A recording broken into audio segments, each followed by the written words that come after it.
As far as I'm concerned, ma'am, the OTC provides training on refleeting program. Ang dami And, naman ninyong training, patong-patong ang training. that, Maririndi naman yan sa kate-training. Namamasada pa at naghahanap buhay yung tao. Magte-training sa CDA, may training na naman sa OTC. Pero, walang assistance. Ganun ba yun? well, we propose a program, ma'am, to mitigate their economic needs, no? What program? And that's why we're asking What for program is that po?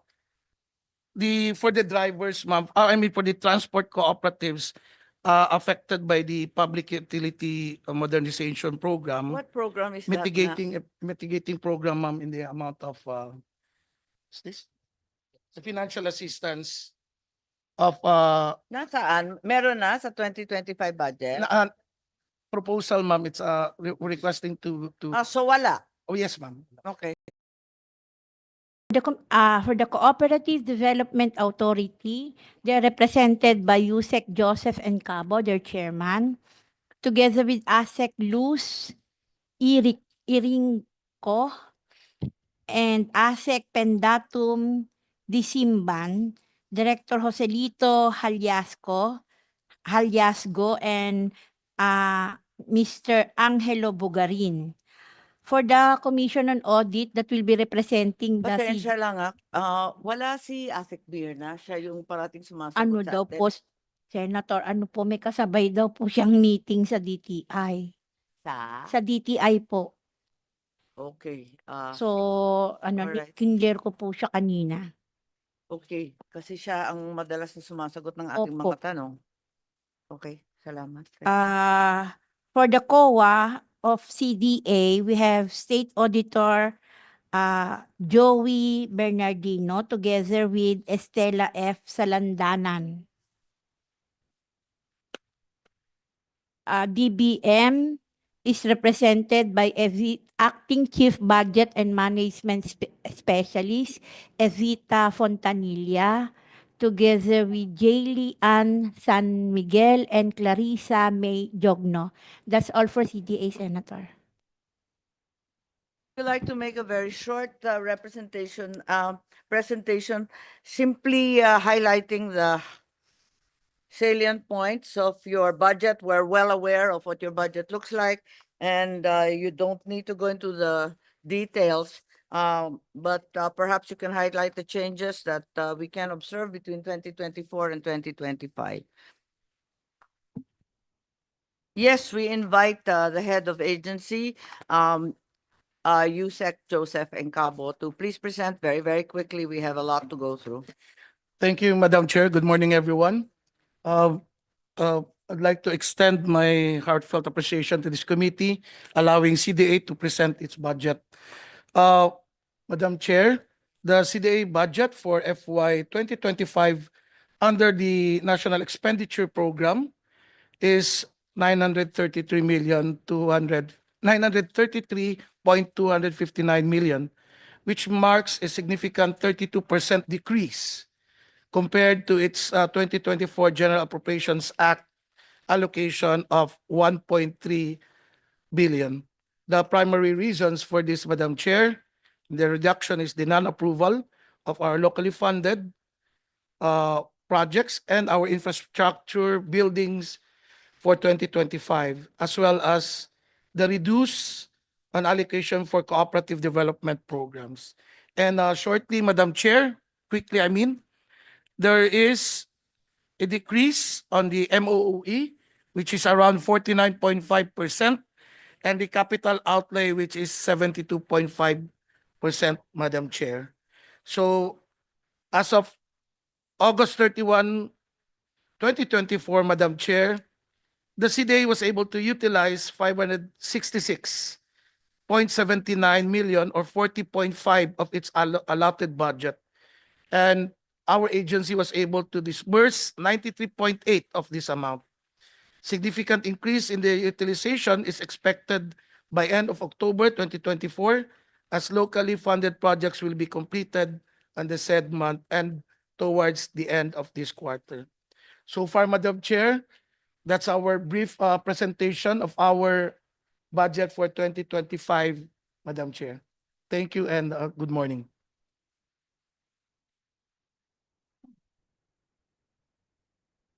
Thank you very much, Yusek Encabo. And with that, you'll allow me to ask some of the questions that I'm certain my peers in the Senate will also be asking. The budget of CDA decreased from, as you stated, there's a reduction of 344 million plus. However, despite the reduction, you are now stating the traveling expenses under 2025 will almost double. Why should that be so? Why will you be spending and prioritizing travel over everything else? I enjoin the other committees to please maintain silence as we have to focus on the Cooperative Development Authority. You may leave the room if you're not yet up, if you have nothing to do with the CDA po, Dr. Loreche. Yes, Yusek Yes, Encabo. Madam Chair. The expenditure on the travel is somehow associated on the conduct of our inspection of our cooperative development specialists. Somehow To po, is there to a breakdown? Can we understand? Double is a lot.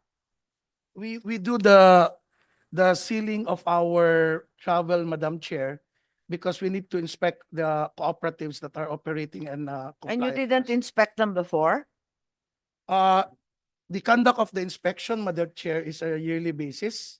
That's right. Yes. Pero yung nakaraang taon, mas maraming di hamak yung ating mga co-op, nasa 22,000. Ngayon, ang pinagmamalaki ninyo na ibaba ng halos 20,000, kung nabawasan yung bibisitahin, bakit nagdoble ang gasto sa pagbibisita? Actually, Madam Chair, for last year, we had a ceiling of 5,000 pesos per CDS in the conduct of the inspection and travel every month. Yes, I'm not discussing the ceiling. I'm just inquiring why there's an urgent need to suddenly visit all these co-ops that you never did in the past.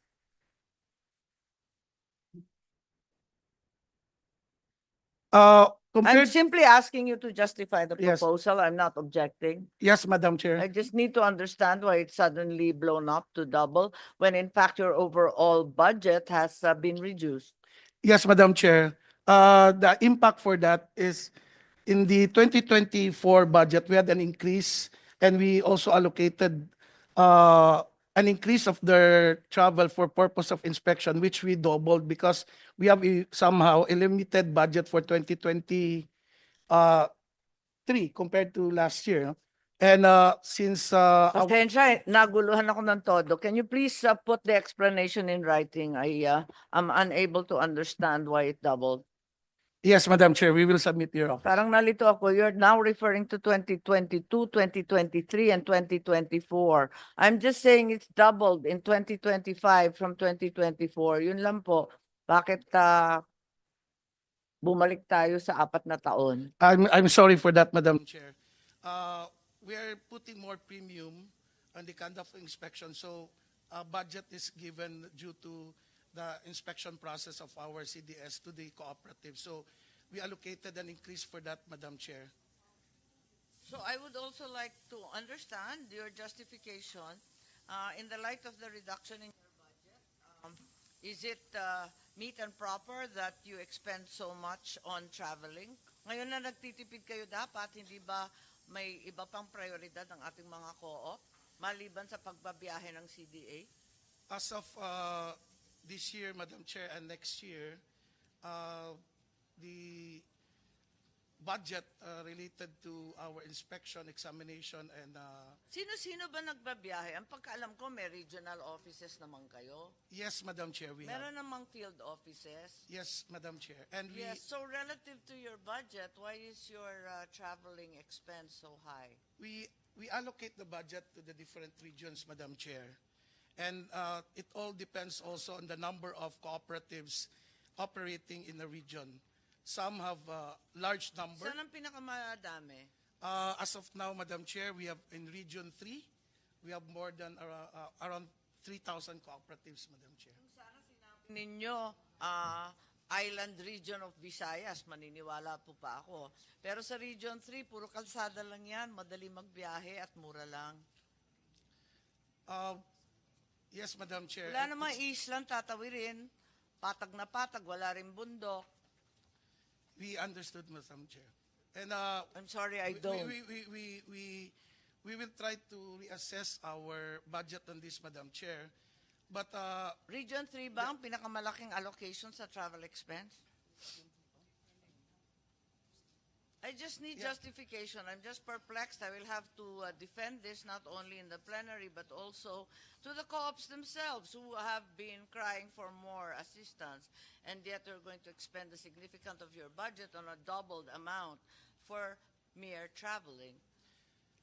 compared to Region 3, Madam Chair, and other regions in Visayas, the proportionate number of co-ops would likely be affecting also the budget requirement on them.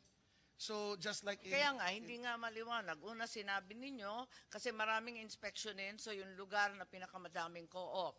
So, maraming co-op sa Region 3, pero puro patag, may daan, at puro land-based. Ngayon, kung malaki yung traveling, dahil nasa Visayas, maintindihan pa kasi puros isla. Kung asa Mindanao, apakahirap pumunta, kulang-kulang ang mga kalsada at marami ring isla. Pero hindi ko maintindihan yung paliwanag mo. Number of co-ops ba? Distansya ba? Hirap ba magbiyahe? Alin ba? it's one of the reasons, Madam Chair, is also the proximity, the distance po. That's why every time the regions provide their work and financial plan, it is also related to the distance and the number of co-ops.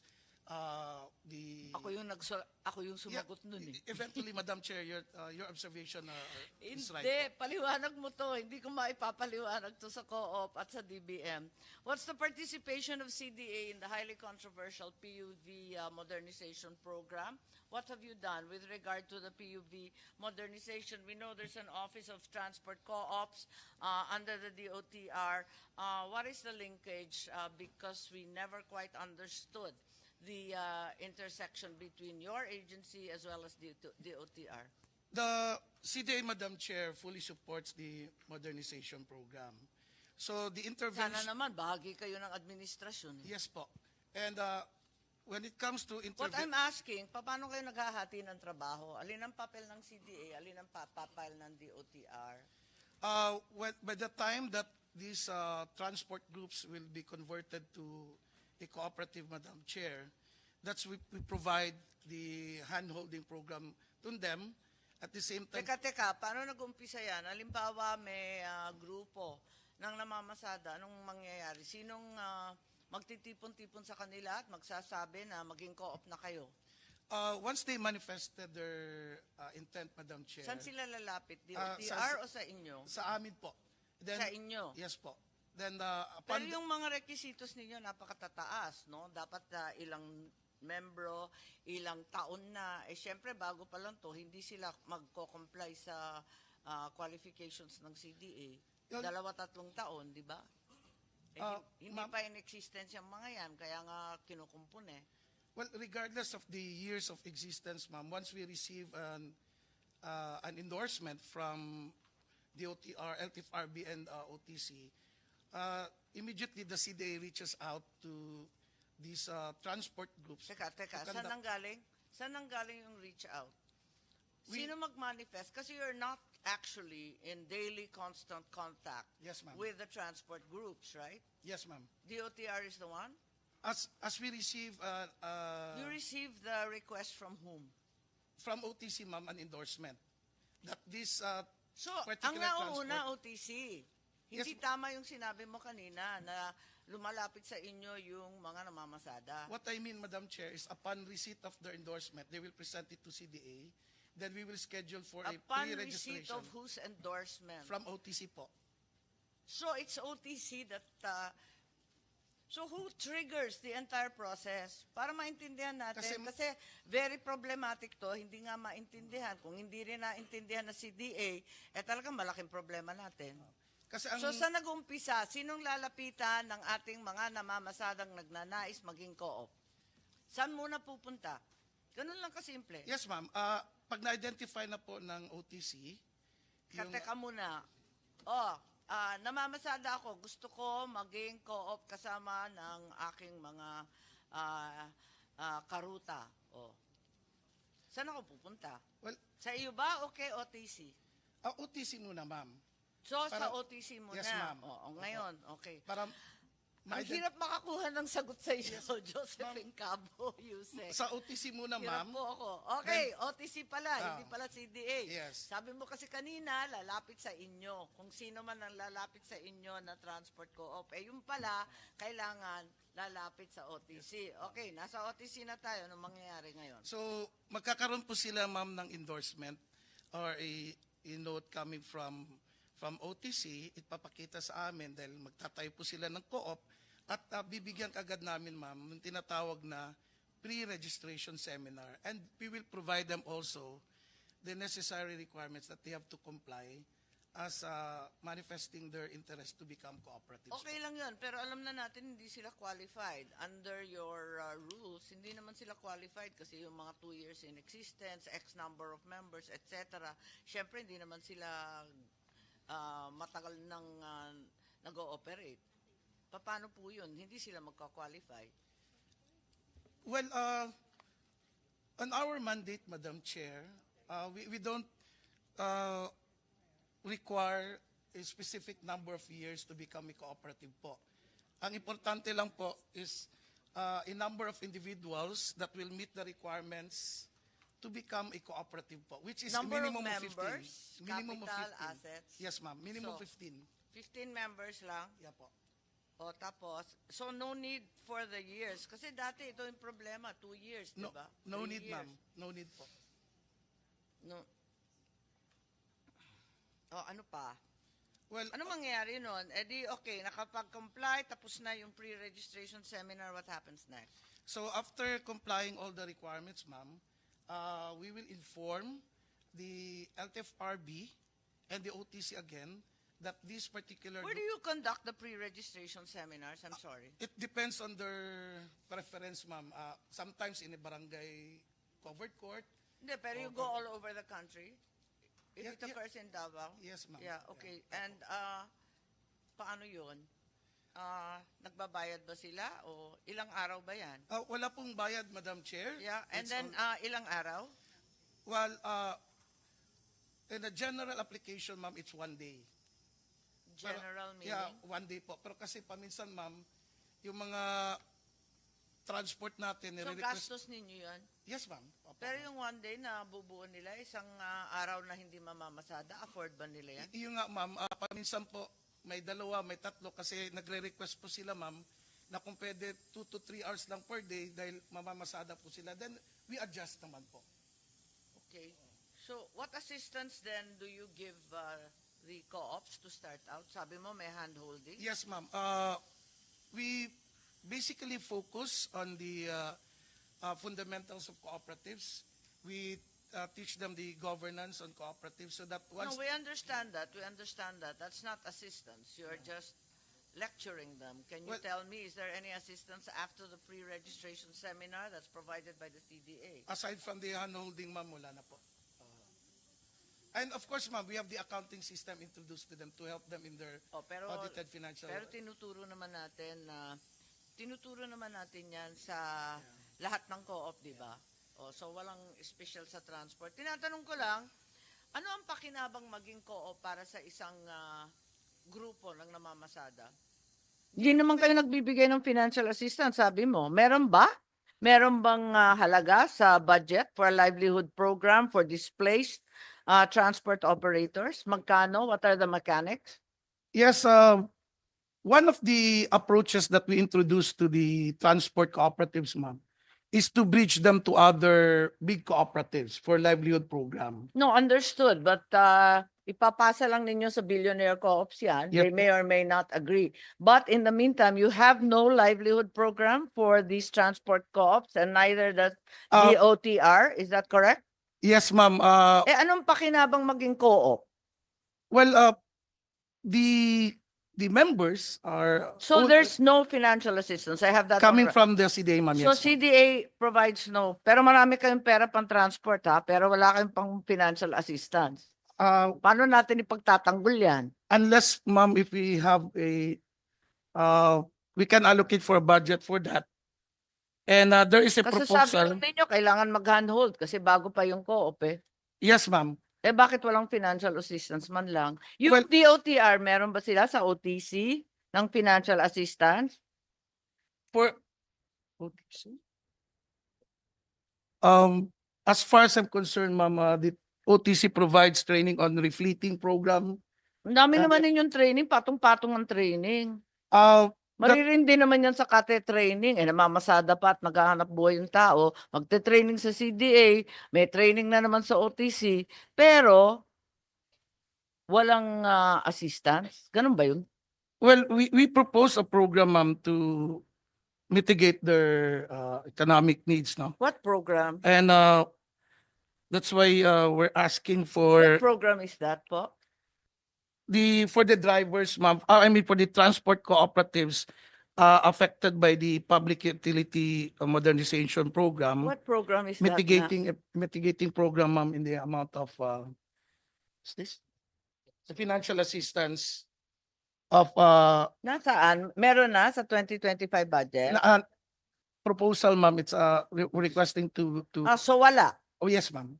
Okay. So you proposed, but what happened? But rejected Hindi by po na DDM. it's not included in the NEP, ma'am. Yeah. But was it included in your submission to the DBCC? Yes, ma'am. Okay, may I see that submission? You please submit that. So we have it on record that in fact wala naman tulong. Sasagutin ba ninyo pag napilitan mag-utang, syempre ang ating mga driver at operator? Sasagutin ba ninyo yung utang? Co-guarantor ba kayo dyan? No, ma'am. O hindi rin kayo co-guarantor? Yes, ma'am. Ang OTC hindi rin co-guarantor? Yes, ma'am. O ang tanong ko Express. lang, anong pakinabang maging co-op sa ilalim ng OTC o CDA kung hindi naman kayo nagbibigay ng tulong at maliban doon, hindi rin ninyo sasagutin yung utang kapag hindi nakapagbayad at hinila ng bangko? Well, in the context of one of the principles of cooperativism, ma'am, yung self-help, all of the members will be part of the obligation to Hindi, kasi ang support. sinasabi ng ating mga driver, ang transport operator, ang lagi lang sinasabi, kapag naging co-op kami, magiging empleyado kami sa co-op na yan. Yeah. Samantalang ngayon, kami ang nagmeme-ari ng aming sasakyan. So, paano mo sasagutin yon? Kasi yan ang sinasagot ko araw-araw pag hinaharap ko ang ating mga jeepney at iba pang operator. Well, basically, ma'am, Madam Chair, is they share all the income that they've got for their cooperatives. And that's why we have this so-called patronage refunds or the Paano nga dividends. magkaka-income eh? May Yeah. utang nga eh. Well, You start out burdened with utang dahil kukuha ka ng bagong sasakyan. yes, ma'am. The credit confidence naman po is manggagaling din sa mga GFIs natin, ma'am, to the cooperatives. And they will be evaluated based Hindi, on ang pagkaalam ko, yung GFI, hindi ba ang grant natin nasa 160 lang? Samantalang ang bagong sasakyan na level 4 nasa halos 3 million. yes po. So And, ano yung GFIs na sinasabi mo? well, the land bank and the DBP, ma'am, provides loans on them. Yes, magkano yung loan? Depend Paano natin ibebenta yung co-op kung walang bentaha mag-co-op? Yun nga sinasabi nila eh. unless, ma'am, if the Do you know what the loans are like? Magkano ang loan para sa isang sasakyan, sa isang pinakamaliit, bagong co-op, nakikinse ang miyembro?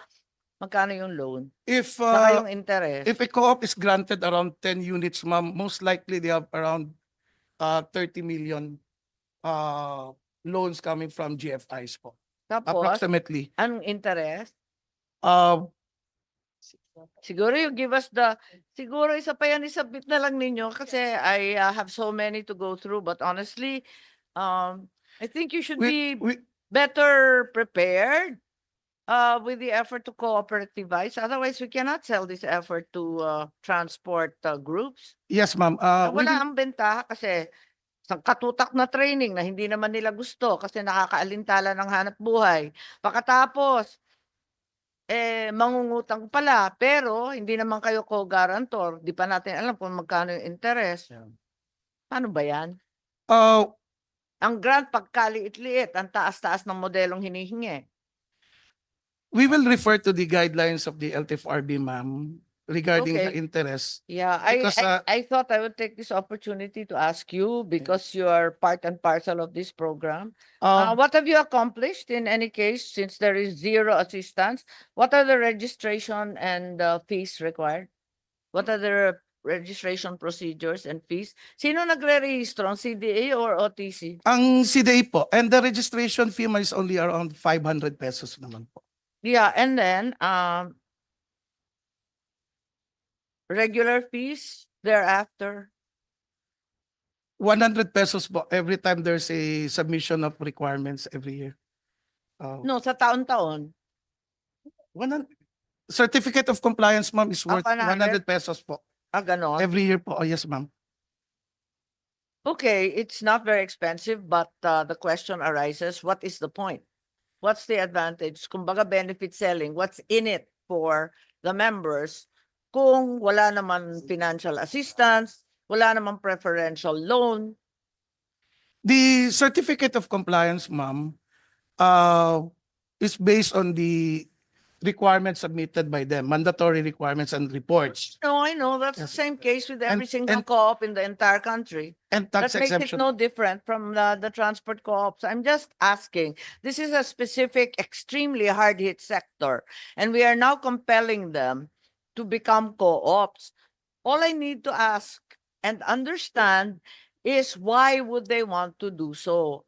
Anong benepisyo sa kanila na maging co-op? Bakit hindi na lang sila manatiling hindi co-op? Well, the business engagements are Dahil somehow hinuhuli kapag walang rehistro. Totoo, yun lang Yeah. sinasabi namin. Para hindi lang, sinasabi sa amin, para lang hindi kami hulihin. well, that is the framework of LTFRB, Madam Chair. But for purpose of having them inspected every year, they're required to submit mandatory reports is a for the purpose of being a good standing cooperative and for purpose of tax No, exemption. that's not my purpose. My purpose is, what is the understanding of CDA? Since you are trying to sell cooperativism to our transport sector, what are the benefits that you highlight to them? Until this moment, I haven't heard of a single benefit from your end.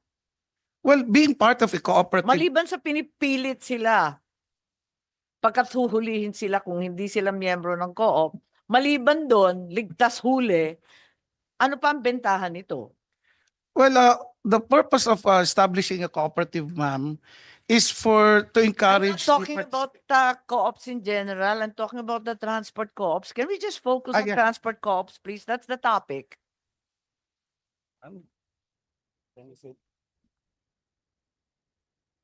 It doesn't matter if we don't know the answer, please submit in writing.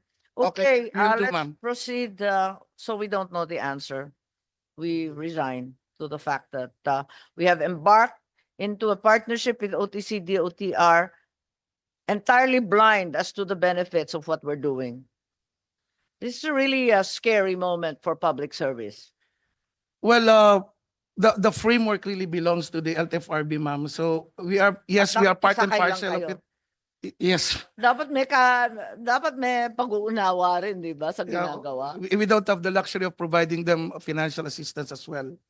So we're sorry about that, Madam Chair. No, you don't need to apologize to me. I just need to explain bakit mas maganda, mas bentaha kapag naging member sila ng co-op. Kasi hanggang ngayon, di ko pa rin maintindihan. Paano kung papaliwanag pag tinanong ako?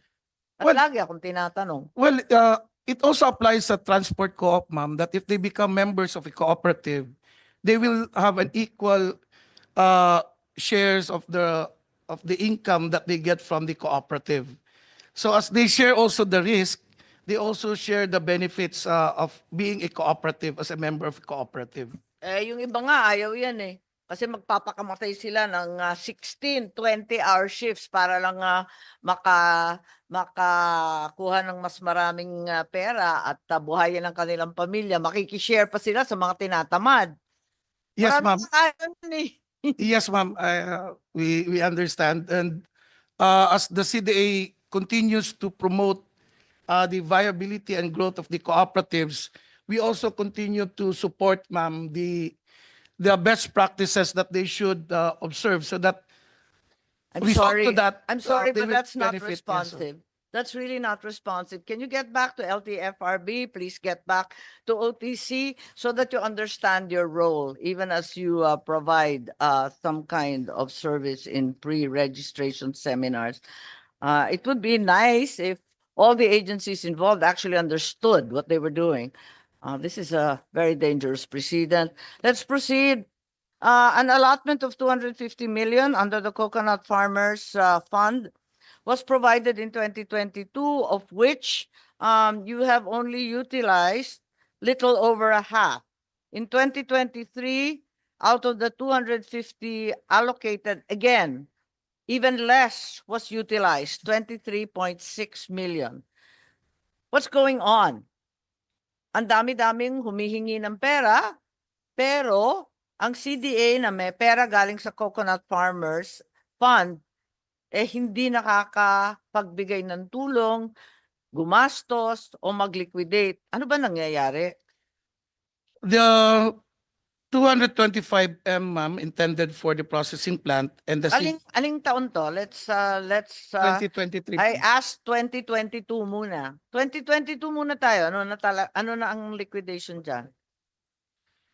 Uh, yes. In the 2022, ma'am, we were, Kapatid, mainit. Sumagot ka naman kaagad. yeah, 2022, ma'am, we hit 50% of our Teka, utilization. 2022, ang nakalista dito, little over half has Yes, been ma'am. spent. Tama? Yes, ma'am. But the budget O was down. ngayon, sinoli na. Yes, ma'am. Okay? Then, Sinoli na kasi nag-expire na yan at the end of last year. Yes, So ma'am. what happens now? tama po. Now, have you taken action to request for the unutilized funds para maibalik sa inyo? Kasi pera ninyo yan. Yes. Or at least pera ng coconut farmer. Yes, ma'am. Ni-request na po namin yung Ano ninyo rin-request?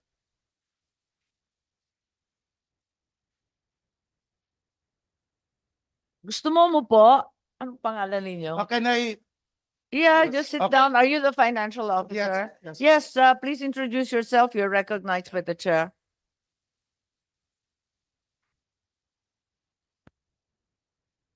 Good morning, Madam Chair. Yes, your name, please. I'm Mr. Joselito Aliasco, the Director of Credit Surety Fund Cooperatives and the concurrent Finance Division Chief. Regarding the CFIDP, Madam Chair, in 2022, or almost 50% to 50 million, because the fund was given to us somewhere on the last quarter. Yes, I recall Yes, it was yes. released in We November. requested the said fund. Sabi ng, we were told Yeah, na but if it was released November 2022, you have 2 years, di ba? it is a automatic reversal to the treasury, to When the was it principal reversed? fund. Can you give me a timeline here? Kailan na-release? November 2022?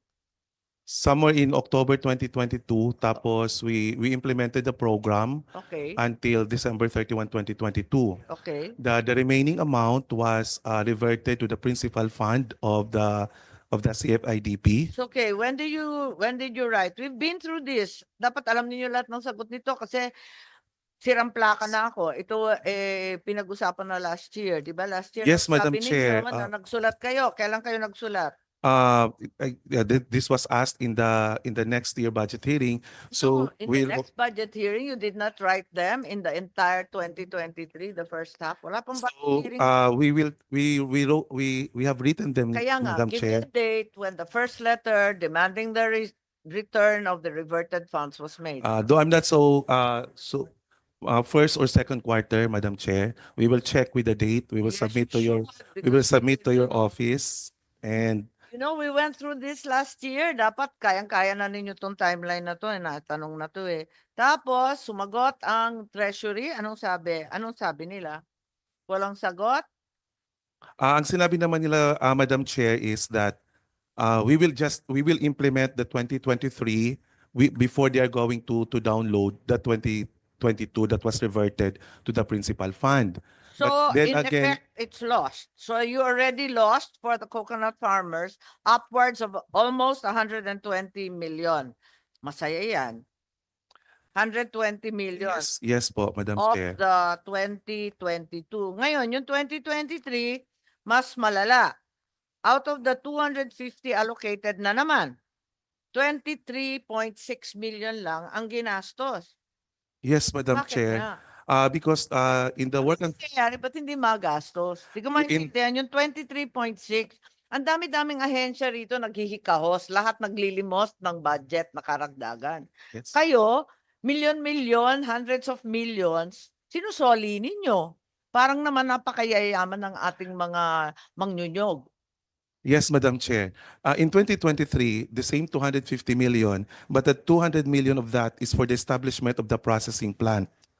And that was not Has it pursued. been built? No, no, Madam Chair. It Oh. was not pursued because of, I guess the chair can, Yeah, as per evaluation, Madam Chair, there was a defect on the developmental plan that was intended for CFIDP, and it should be Who made the correct. plan that was defective? Oh,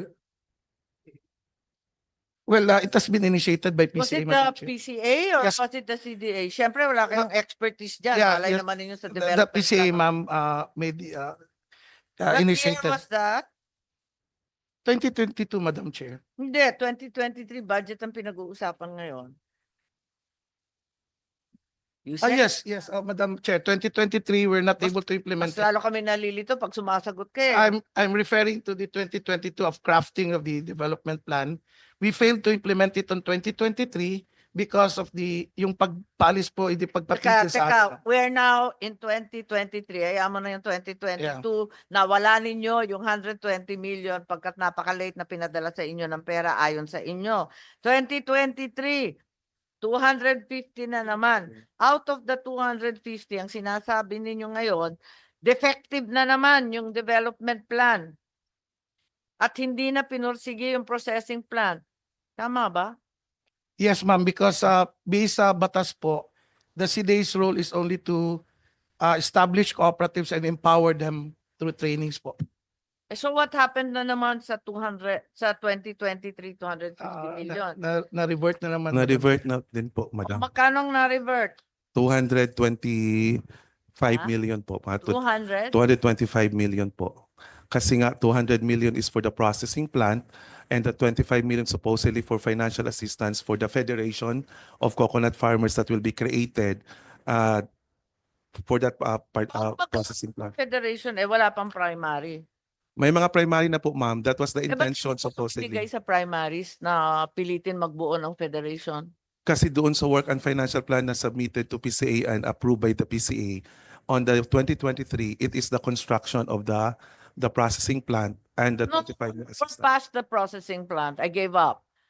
25 million is for financial assistance that could really have helped. Ang daming nagrereklamo dito.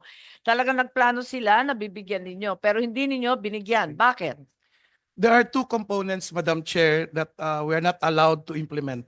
One, the construction of the processing plant. No, wait, we're Second, done with the yes, ma'am. Yes, I'm talking about the 25 million. Can we focus? We have a lot of people here, a lot of agencies to go through. Let's just answer to the point. Yes, that's a financial assistance, ma'am, that we are not allowed also to implement. Why are you not allowed to implement? Ang title nga, financial assistance. Director Aliasgo, maybe you can help us. Kasasabi lamang, yung 25 million para sa financial assistance. And now Yusek and Cabo is saying you're not allowed to give financial assistance. Alin ba talaga? Yes, Madam Chair. During that time po, the work and financial plan was questioned together with the financial assistance that it should not be given. Question by whom?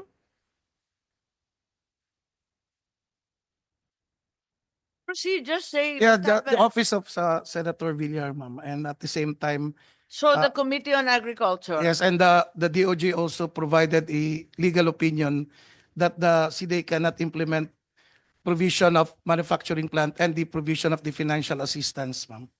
We will just When focus. was the legal opinion provided? Can you give me a date? Bakit hindi nag-realign? Pera ng manyunyug yan, nawawala, taon-taon. We were instructed by PCA, ma'am, to focus on the Yes, if- but now you're training and- telling me, hindi, oh, pumalpak na, defective yung plant, defective din yung processing plant na hindi pinatayo. Ngayon yung financial assistance, hindi pwede rin magbigay ng financial assistance? Ano Madam bang Chair. balak ninyo yan? ASEC, I'm not sure if it's Ginomla or Disimban. Pendatun Disimban po, ma'am. Okay, yes, please. Yes, ma'am. Teka, yung legal opinion, kailan ibinigay? Matapos lang po. Legal opinion ng DOJ, 2023, 250 release. Yeah, around first quarter of 2023, Can I ma'am. have a date? We're check.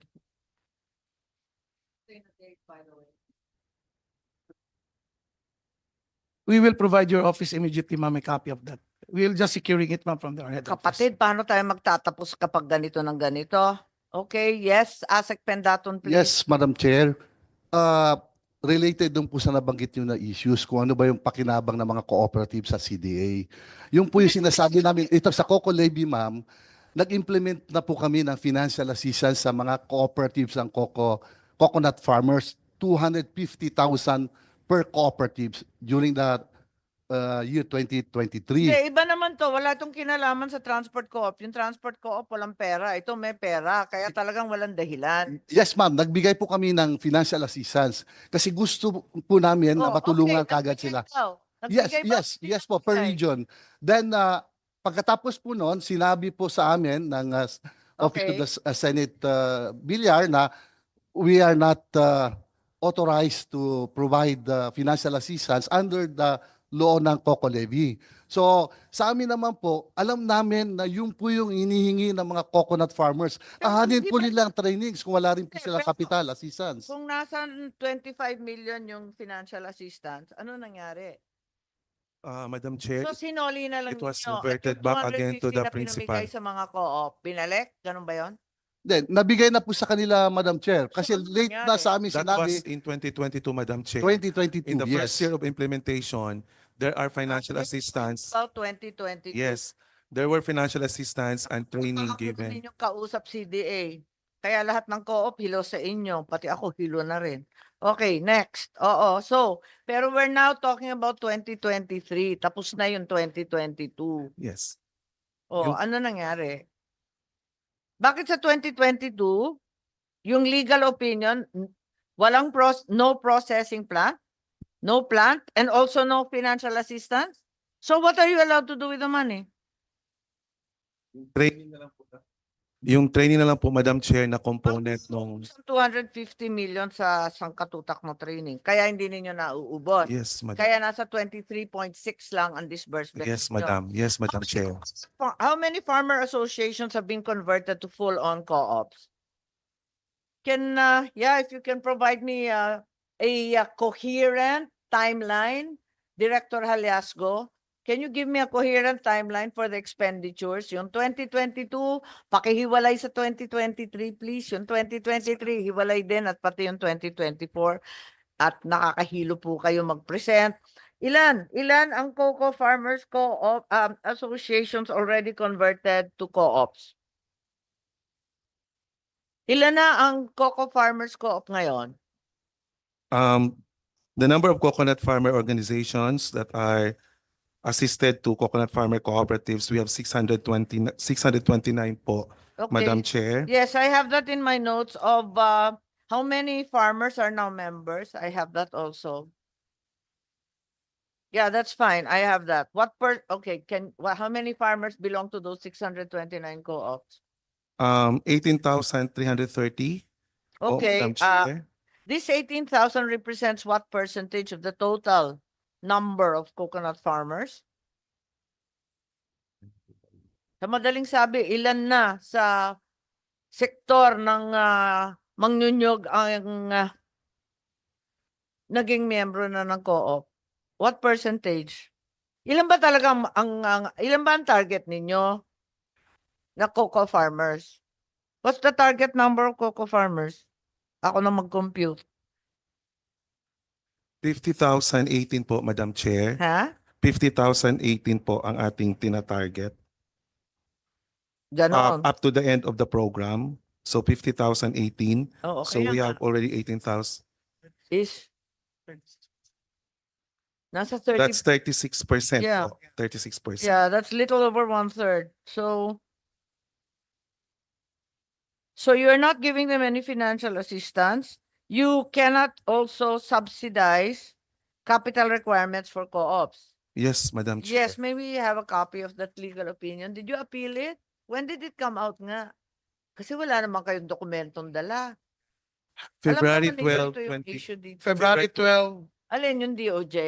yes, ma'am. February February 12, 2024 po, Madam Chair. So ano daw allowed lang? Puro training. Training po. Sino Madam Chair. magbibigay ng capital assistance? Dapat PCA. Maybe other implementing agencies po, Madam Chair.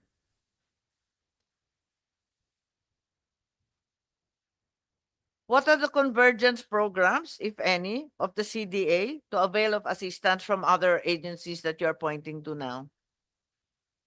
Meron ba kayong MOA? Meron ba kayong LOI para sa PCA o DA o DAR o kung sino man? After the Diba? Kasi nag-training kayo. Ngayon, na-training ninyo, umaasa ngayon tong mga mangnyunyog, na-training na ninyo, dinatapos na, mag-graduate kayo, di nakatunga nga lahat yan, nag-iintay. Anong gagawin nila next? na-endorse po namin sila sa mga ibang implementing agencies, O, ma'am. such as, may MOA ba yan? May kasunduan ba kayo yes. sa for example, Yeah, kanino kayo ang pinaka-key, anong kasunduan ninyo with PCA? Nagte-train kayo, tapos ibabalik ninyo sa PCA, sila magbibigay ng financial assistance. Paano po ba to? Meron ba kayong MOA sa PCA? Yes, ma'am. Anong sabi ng MOA nyo? May PCA MOA kayo? Asan? Nakasaad ba doon na talagang sila ang magbibigay ng kapital pagkatapos ng CDA mag-train? It's not Anong sabi explicitly ng mentioned, MOA? ma'am.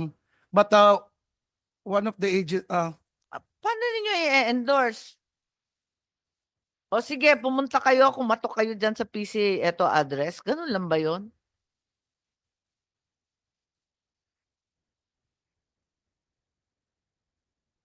Madam Chair, so Wala ba kayong kusang mga MOA sa PCA? Yung mga may pera para dyan, yung DA, yung PhilMec, DAR. PhilMec, ma'am, we have. Ha? PhilMec po. Anong kinalaman ng PhilMec? Once they're done for mechanization program, ma'am. Bibigyan ng PhilMec? Yes, ma'am. Your MOA is only with PhilMec? Yung sa Hindi, DTI, pero hindi naman capital puro makinarya lang yan. Wala bang financial? sa DTI naman po, we are not very sure if there's a financial assistance, but they are being trained on their marketing. Yusek, ikaw ang boss ng CDA, hindi mo alam kung kanino kami kasunduan, if at all? Yusek, alamin mo naman, oh. Yes, ma'am. Hindi ko Yes, ma'am. trabaho to, ikaw dapat. Noted.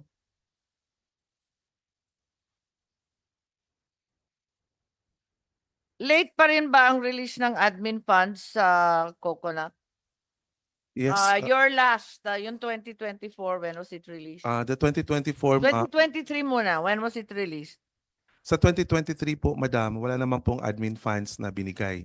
So yun yung 225 na nag-revert kasi nga Okay. yung processing plan. Sa 2024, Okay. we have received the admin fund last September and we deposited it to the September September. So Yes, last Madam. quarter na naman. Yes, Madam.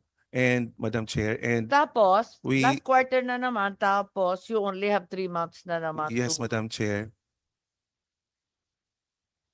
Okay, the other issue is the personnel. May personnel ba ang CDA para lamang sa CFIDF? Uh, Basically po, Madam Chair, yung ating mga field CDSS that are doing the usual mandate of the CDA, they are also the ones doing the function for the CFIDP program. So wala kayong additional hires para lamang dito sa perang to? Wala, So, no wala pa po. specific COCO hires, Yes, Madam Chair. COCO fund hires. Wala po. Walang item, ganun ba yon? Wala pa po, Madam Bakit Chair. ba't hindi kayo kumuha ng contractual or something or job order man lang for the meantime? Or outsource the effort?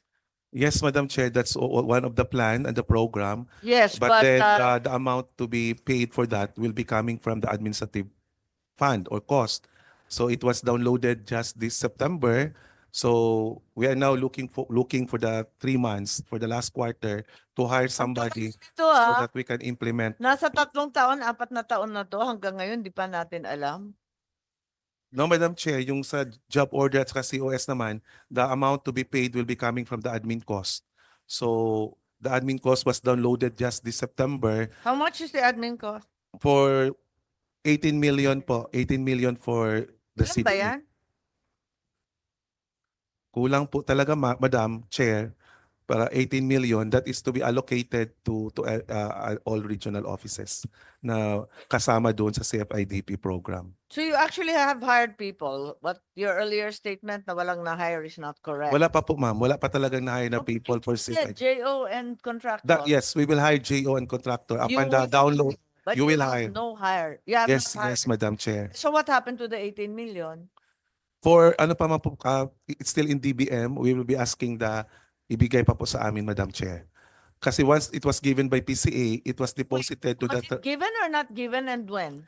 no, it was given by PCA to CDA in September. We deposited it to the Treasury and then we requested it to DBM. PCA, kasi sila dapat ang gumastos. Yes, Madam Chair. Bakit September? Bakit hindi mas maaga? Uh, there are issues doon din, may kasi before the release of the administrative cost, Madam Chair, there is a MOA again with the PCA with regard to the admin cost. So parang doon ata no lahat doon lahat ata sa MOA, Madam Chair, medyo natagalan. So September na po na-download sa amin. Ang MOA. No, ang Anong pera. MOA yun? One of the requirement for the admin cost is the MOA, Madam Chair. MOA with whom? PCA, with And PCA and CDA. Yeah, of course, that would be the first order of business, clearly. Yes, Madam. So bakit natagalan? So Yes, kailan Madam natapos yung MOA? Around mga August August of? Madam Chair, this year, 2024. Bakit parang Yusek Cabo, sabi mo hindi ka sure kung may PCA MOA? Uh, Tapos lang pala. Last month lang. yes, ma'am.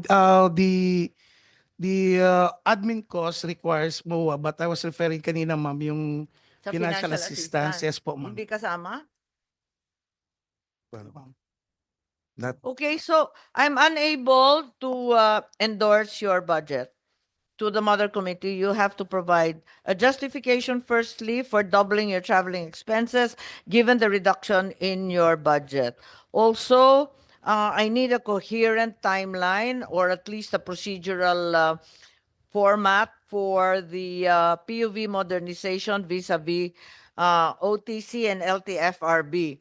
Further, I need as well a report. You know very well that many of my colleagues, including Senator Villar, will question us thoroughly with regard to the CDA and the annual allotments of 250 million under the Cocoa Development Fund. So I need to understand the DOJ legal opinion. Can you please make a timeline that everyone can understand, and let's not apply 2022 explanations or excuses to 2024. Yes, I also need to understand the issue of the admin fund and the lack of personnel.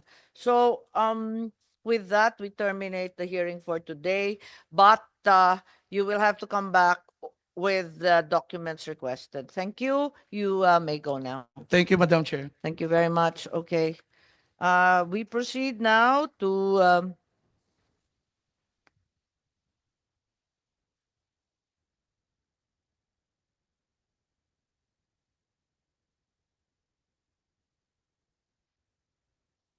can we proceed with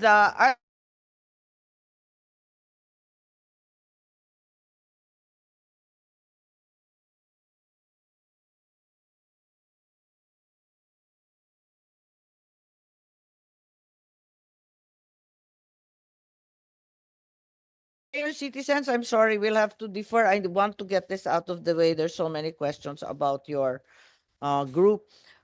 So, sige. Credit information and Philippine competition. Philippine competition, kayo na lang mauna. Philippine competition. Nariyan na ba? Andyan na kayo? Sinong head of agency? Parang wala dito.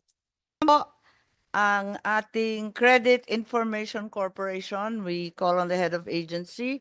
If you would like to make a quick presentation highlighting simply the salient points that differ from last year or the questions that arose last year that remain unanswered to the present. Please proceed. Is it Attorney Baltasar? Is that correct? That's correct, Madam Chair. So good morning to you, Madam Chair, and the rest of the members of this committee. So on behalf of the Credit Information Corporation, we thank this committee for giving us an opportunity to present on our request for subsidy support in 2025. So I'll just go through our slide deck very quickly, but to get to the point, we are requesting for subsidy support in the amount of 62,302,223 pesos, which will be exclusively utilized. May I ask very quickly also? Last year, you made it very clear that you would not be needing any national government subsidy. Why are you now asking for 60 million? Yes, Madam Chair. So you are correct that last year, based on our projections of our activities, we would have been in a position for 2025 to be self-sufficient. However, we realized early this year that we had not anticipated a surge of credit information coming from online lenders and other entities that responded to our renewed compliance rules back in November 2023. So right now, if we go to the slide on our data projections, we have already more than doubled the data that we processed in 2023. So in order for us to be able to process this amount of data, which we had not anticipated Di ba back then, dapat baliktad ang nangyari? Dapat na dagdag.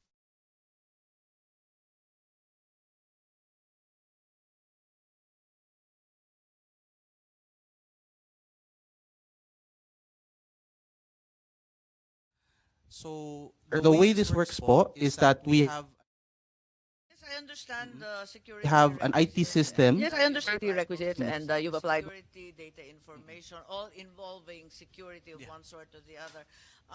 But my question is, if there was a great uptick in submission, surely you would have had more income. Instead, the reverse has occurred and you're now asking once again for a subsidy. Why is that? I still don't get it. Yeah, let me clarify, Madam Chair. So when we receive submissions, we do not receive income from those submissions. That is in the exercise of CIC's regulatory powers. So when a lender, microfinance or a bank Right. gives data to So us, that's free. The submissions are in fact just submissions in compliance to regulatories, when in fact there's no application for additional data which would require you to collect fees. Ganun ba? That's correct, Madam Pero Chair. yung pagbibigay nitong mga regulatories na to, siguro may katumbas rin naman yan ng application na karagdagan. Wala bang ganon? Hindi ba nag-upsearch din yung, hindi ba nadagdagan yung mga nag-a-apply din para sa credit information? There is an increase, Madam Chair, but it is not commensurate to the amount of data that we received. Okay, we'll try and consider this because you made the very brave assertion last year that you were not going to request any monies, and now you're back here again. Bakit? Yes, Madam Chair. So I wanted to stand by that statement because we really are trying our best to be Okay. fiscally independent. So it can be seen on our budget historical makeup, wherein as recently as 2022, 90% of our funding was from the national government, Yes. but now it forms the minority of our funding. Yes, I've held your budget for a while now. I'm quite familiar. So are you saying that next year you will not be asking for money anymore? That's the plan, Madam Chair. That's our commitment. Okay. So is there anything I need to see here? I need to ask about your life rather than budget. Oh, okay. Meron pa ba? Madam Chair, it's just really the numbers, and right now we're happy to report that CIC is an upward trajectory, both on the financial as well as the performance metrics. So we have actually secured consecutive high ratings with our regulator, the GCG. Hindi, palagay ko it's not quite right kasi ang nakikita ko dito, may sinabi ko the corporate funds for the next year estimated to reach a mere 254 million, resulting in a corresponding decrease. So there's a decrease. So you're saying that there's been an upward climb in all your revenues. In fact, there's been a decrease. It's not quite so. Tama ba? What was submitted in September 2024, yung binigay ninyo sa amin, the corporate fund for next year estimated to reach only 254. So, bawas yun kesa sa dati. Tama ba yan?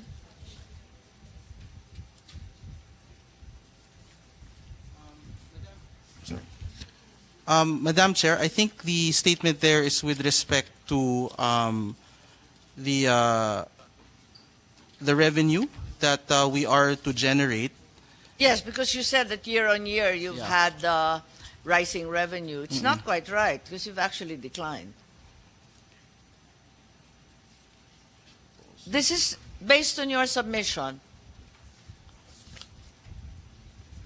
Madam Chair, I think that might have been a typo because what we are actually representing is a higher budget next year, but we will be maintaining the same level of subsidy support. So our internally generated corporate funds should be increasing by the same amount. Hindi kasi nagbaba kayo ng projection, di ba dapat, ang sabi ninyo, upcoming year, estimated total COB 257 halos, 256.87. Tapos ngayon, nagbagsak kayo ng projection, nasa 254 na lang. Tama ba yun? It accounts also for some part of your request. Is that correct? No, Madam Chair, the 254 refers to our internally generated funds. Our total proposed corporate operating budget is actually 316 million. That is higher than our present total, which is No, I'm 280. talking about revenue. Bayaan mo na yung subsidy ng national government. Kasi, imbes na tumataas, biglang bumagsak. Bakit ba? Madam Chair, I'll have to clarify that it's actually increasing because our internal target for this year is 222 million. That is what we declared to the GCG in our PES. So next year will be an increase of roughly around 25. That corresponds to 250 million. No, I think there's a misunderstanding with the way it's written. So in fact, 254 is the actual in 2024, and perhaps the 256, almost 257 is 2025. Tama ba to? That's correct, Because Madam Chair. it's not very clear in your presentation, at least the documents that were submitted to me. So there's no decrease actually. It's the projection for 2025 that has been increased. That's Yun ba yun? correct, Madam Chair. Okay, fine. Oo, right. So I think we've put that aside. Is there anything else in the budget that needs to be discussed? Madam Chair, I just wanted to highlight that we are going to just use the budget that, the subsidy we're requesting exclusively for cybersecurity and the safety of the data. So we believe this is aligned with the parents patria concept that the state must protect its citizens. And considering how much data we have over every Filipino, it actually redounds to, it just comes down to around 1 peso per data point in our database. We believe that this is an appropriate use of government funds and should be rightfully supported. Yes, There is a similar decline. There's a contraction of 15 or almost 16% in 2024 with regard to your total assets. There's a decline in cash balance. Is this correct? Hold on. Yung sa assets, the outlook for, okay, the sentence is, the outlook for the next 2 years indicates contractions of 15.96% 2024, 34.30% 2025. Maybe you'd like to explain, this has to do with local treasury bills, I believe, and the decline in your cash balance. Yes, Madam Chair. So we've actually started using a cash management plan effective second half of last year upon the recommendation of COA so that we can maximize the use of those funding. Now, the nature of CIC expenditures is that they typically carry over in the year.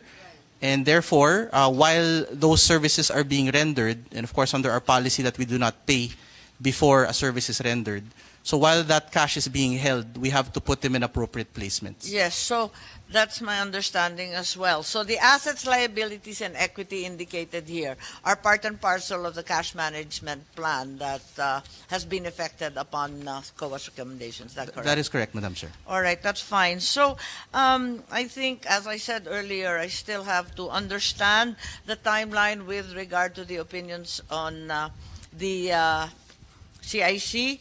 Mananatili ba kayo na mag-isa o sasakupin na kayo ng Bangko Sentral? Kaya medyo nalilito kami rito. I believe that there's a date.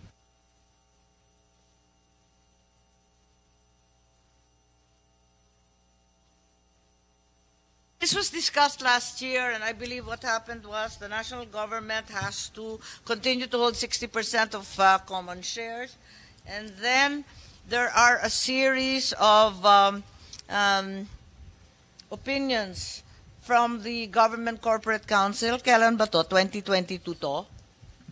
For the opinion of the Office of the Government Corporate Council for privatization, that is actually in 2018, Madam Chair. It is through a letter dated September 13. Okay, and what happened then? I think this was discussed last year, di ba? Tapos ano nangyari noon? Yung September, ayun, wala. Yeah, it wasn't included kasi in your submission, and I have incomplete records. So, you said September 2018, the Office of the Government Corporate Council said that privatization is not by mere operation of law, but in fact required a favorable recommendation from the GOCC. Tama? Let me clarify, Madam Chair. It's from the GCG. GCG, yeah. Okay. So the GCG has since declared that it is favorable or not favorable to privatize. What's happened since? Madam Chair, so actually to clarify, this was not specifically taken up last year. It was the matter of deactivation with BSP. But let me answer your question directly. Oh, sige. Can you there have been twists and turns in the opinions regarding your existence, so therefore, can you just walk us through this? You had this first opinion from the Office of the Government Corporate Council in 2018. Ano nangyari pagkatapos noon? That actually didn't push through precisely because the GCG did not make a recommendation for the privatization of CIC.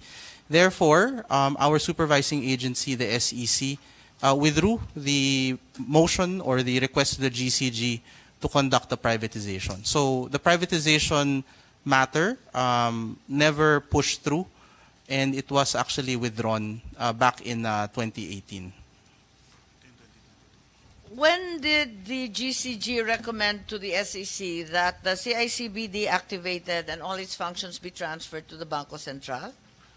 I believe that was in 2022, Madam Chair, but to clarify, So when did SEC withdraw the privatization? I have no dates. that was in just December 2018, floundering. Madam Chair. Sorry? December 2018, way before. So way before, kaya nga, pero thereafter GCG recommended that your function should actually be transferred to the Bangko Sentral. It is actually the Office of the President that issued that recommendation. That was a June 27, 2022 memorandum circular, Okay. Madam Chair. I have some kind of information from the GCG as well here, so I'm not certain Ma'am, where it derived. yeah, the documents we're referring to are the ones that we were furnished. So there might be other documents that we did not officially receive or were notified of. To the best of your understanding, therefore, it came from the OP Yes, Madam Chair. in 2022. So why are you still here? It's already 2024. Madam Chair, my understanding is that the GCG requires a certain clear directive from the Office of the President about They ordering. need another directive. That's correct, Madam Chair. But I thought the OP already said that you should be transferred to the BSP. Nalilito ako. The subject OP issuance only expresses a no objection to the recommendation of the GCG. I believe, so we were not furnished a copy of this, but the GCG issued a memorandum Yes. in February 9, 2022, but we were not furnished a copy of this document, Madam Chair. Wait. Nauna yung GCG memo kesa sa deactivation of the CIC? Yes, Madam Chair, I Tama ba yung understand. kwentong to? Parang may nauna tapos biglang binaliktad? I think the way it works, Madam Chair, under the GCG Act is they will Kasi recommend to yung the... GCG, meron silang memo circular, di ba? Dalawa, sa matter of fact, to deactivate. Parang ganon. And thereafter, instead of deactivation, biglang transfer to BSP. Somebody can't make up their minds, not just women. Let me clarify, Madam Chair. So the way it's supposed to work, because it involves the destruction of a GOCC, the GCG makes a recommendation to the Office of the President, which is the one that makes the call to deactivate a GOCC, because we are that's part not of... quite right, but I'll go with you on that. Okay, since you're being shunted from one office to the next, and in the meantime having to operate under your own devices, what would you like? What would you like to happen? Dapat ba kayo nasa BSP? Dapat ba kayo ma-privatize? Siyempre, ayaw ninyo ma-privatize. Humihingi pa kayo ng pera eh. Ano ba dapat mangyari sa palagay ninyo? Madam Chair, thank you for the question. I think we should continue as we are, given that we have, I said, a positive momentum. Under the SEC, Under the present law, Madam Chair, Credit Information System Act, or RA 9510, which presently puts us under the supervision of the SEC. kaya nga, so you want to remain under the SEC. In the Why? meantime, Madam Chair, Why not the BSP then? we are just concerned that at this point, since we are already improving our operations and activities, that a transition, whether we are privatized or transferred to the BSP, might stunt this stabilization and upward Understood, trajectory. but one day, surely credit information rightfully belongs to the BSP, another regulatory. Yes, eventually, Madam Chair, you're correct. Do you see a timeline in your future? Madam Chair, my understanding is this will require a legislative amendment. So the timeline... That's what we're here for. Okay, that's correct, ma'am. Madam Chair. Kaya nga, tinatanong ko, ano kaya yung maganda? Kasi palipat-lipat na lang, kanya-kanyang opinion, wala naman nangyayari. Hanggang ngayon, naglilimos pa rin kayo, tapos walang kaliwanagan. Di ba mas maganda, magplano na kayo ng sariling buhay nyo? Tapos i-recommend nyo sa amin at gagampanan naman namin ang aming katungkulan. At kung kinakailangan amyendahan ng batas, amyendahan namin. Pero kayo mag-recommend, kabisado nyo yung trabaho nyo eh. That's correct, Madam Chair. Kesa Pero kung po- ano-ano nangyayari sa inyo between the GCG, the BSP, the Privatization Council, kung saan-saan kayo nahihila. Di ba mas maganda sabihin na ninyo sa amin, anong nais? I agree with that, Madam Chair. But since this will require us to consult our stakeholders, especially to kind of consider our recent performance, we will need to work Your together. recent performance is a broken promise that you wouldn't come next year. Di ba? Sabi nyo last year. De, biro lang. I mean, good effort. But anyways. Point taken, Madam Chair. But going back to that point, we are just proceeding with an abundance of care because we are dealing with so much data now, and we want to make sure that this is protected because this is the data of our citizens. It is their virtual asset that we are the ones primarily protecting. But you would have thought that there's greater data privacy in a bank than the SEC? There have been leaks from the SEC, we know that. Madam Chair, Ask the business community. Katakot-takot na chismis yan. I'm not aware of those leaks, Madam Chair, but for us, right now we do have a 5-year plan under our information system strategic plan. Sure. I respect that. The problem is that we really need to finally understand where you belong. That's correct, Madam Chair. So Yes, even your 5-year plan for data privacy and greater cybersecurity cannot be implemented if we're not clear as to your home. So I think first things first, we have to determine the organization to which you belong, di ba? yes, that's correct, Madam Chair. To clarify, presently we do not receive any funding from any other government agency. Understood. Yeah. I'm talking about organizationally, so that it's most efficient, better secured. You're complaining about the onslaught, for example, of submissions. Surely the DICT, for example, could have helped. There's also there are other communications offices in the entire country. You have no access to them as you stand alone today. You We would do- have if you were reorganized. With respect to that, Madam Chair, so we do coordinate with them, but we of course know that the onus of defending the data and setting up the systems are with CIC. But we do have a good relationship with the ICT. We coordinate with them for technical assistance and advice.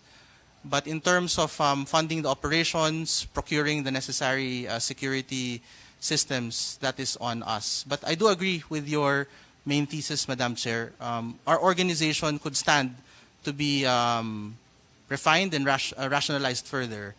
But as to the timeline for that, I do apologize. No, I cannot. I think the onus is upon you, since we see that you've just been operating on your own, virtually unattended by anyone, and yet you're asking for more money year on year. So I think you have a responsibility to plan forward and recommend both to the legislature as well as to the executive the future of your operations, ano? Kung saan ninyo gusto manatili. Yung SEC parang hindi tama eh. Sa pakiwari ko lang, ewan ko, kaya yung BSP andyan. Yes, Madam Chair. Kasi ang sabi ng SEC, wala rin silang pakialam sa kilos ninyo eh. Actually, Madam Chair, our supervising agency has been quite supportive. Yes, of course they're yeah. supportive because they don't mess with you. They don't meddle at all in your operations, di ba? We are given a wide berth, Madam Chair. There we go. Ayun. So, I think at a certain point, given, as you said, the value of the assets that you're holding, the quantum of data and information that you have access to, certainly you have to be regulated by someone. This floating status is unacceptable, I believe.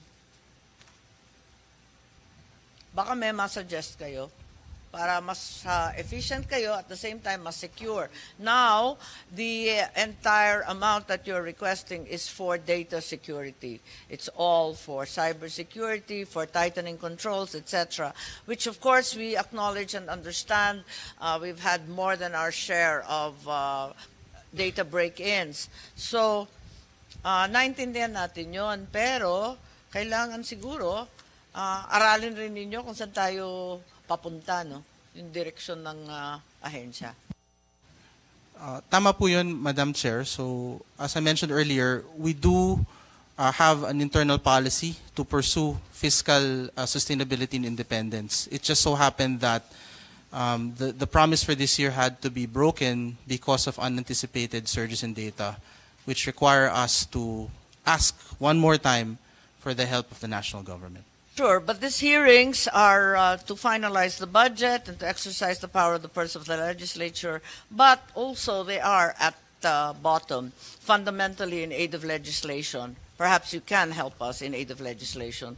So I think I shall endorse this budget, but pending your submission of your recommended situation organizationally, so that we can put an end to the GCG and other queries that arise from time to time. Para matapos na yung diskusyon at maliwanagan na yung CIC at pati ako kung saan kayo patungo. Okay, maraming salamat. And with that, the Finance Subcommittee I endorses to the Mother Committee of Finance in the Senate the budget of the Credit Information Corporation with their request of a further national subsidy of over 62 million pesos, largely for information and cybersecurity expenditures, 62.302 million. Thank you very much. You may leave. Thank you.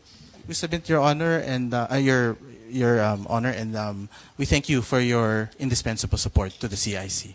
Thank you, Attorney Baltasar. And we now call on the Philippine Competition Commission and its head of agency. Thank you. You have 2 minutes to shift. Thanks. From the Philippine Competition Commission to Subcommittee I, and perhaps the head of agency, Chairman Michael Aguinaldo, would like to present his budget, or at least its salient points that differ from the preceding year. Thank you. Yes, Chairman. Yes. Good morning po. Yes, good morning. To Teka muna, I forgot. Beth, I think you need to recognize the resource persons. I also forgot earlier. Doesn't matter. Okay. Mamadali eh.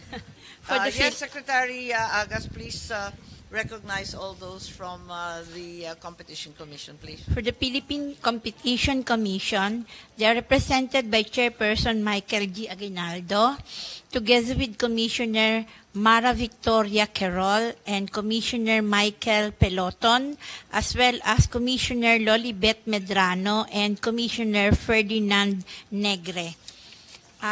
For the Commission on Audit, they are represented by Supervising Amado Ablao, together with Mr. Roderick Castañeda.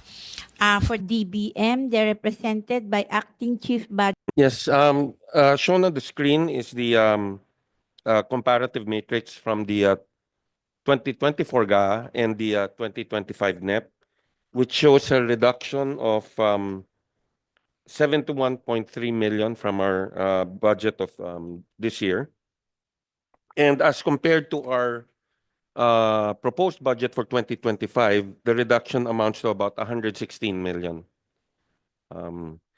And so we are hoping that we have a wish list. 16 million, since I wasn't privy to the request to DBCC, Mhm. what it did constitute? Okay. Okay. Some of these items were items that were deducted last year, but which Your Honor helped restore Yeah. in the budget. Yes, that's so, why I'm asking. Kinaltas na naman At po. hihingin rin ninyo yan eh. Oo nga. Unahan ko na kayo. Oo nga po, ma'am. So, more or less the same items, but there's an additional item that we've requested. More or less the same items, but there's an additional item that we've requested. Your Honor is familiar with, it was in the news that the University of the Philippines has agreed to lease to us or give us by way of use of a piece of property in their grounds to put up a building. And so we signed the memorandum of agreement a couple of months ago. And we're already in the process of going through the possible designs, which we have to work with the university on since they have strict guidelines. And so we would need a budget for what they call the Detailed Architectural and Engineering Design, or DAED. Yeah. Yeah, so that's what adds to it. And Otherwise, how much is that? about 30 million.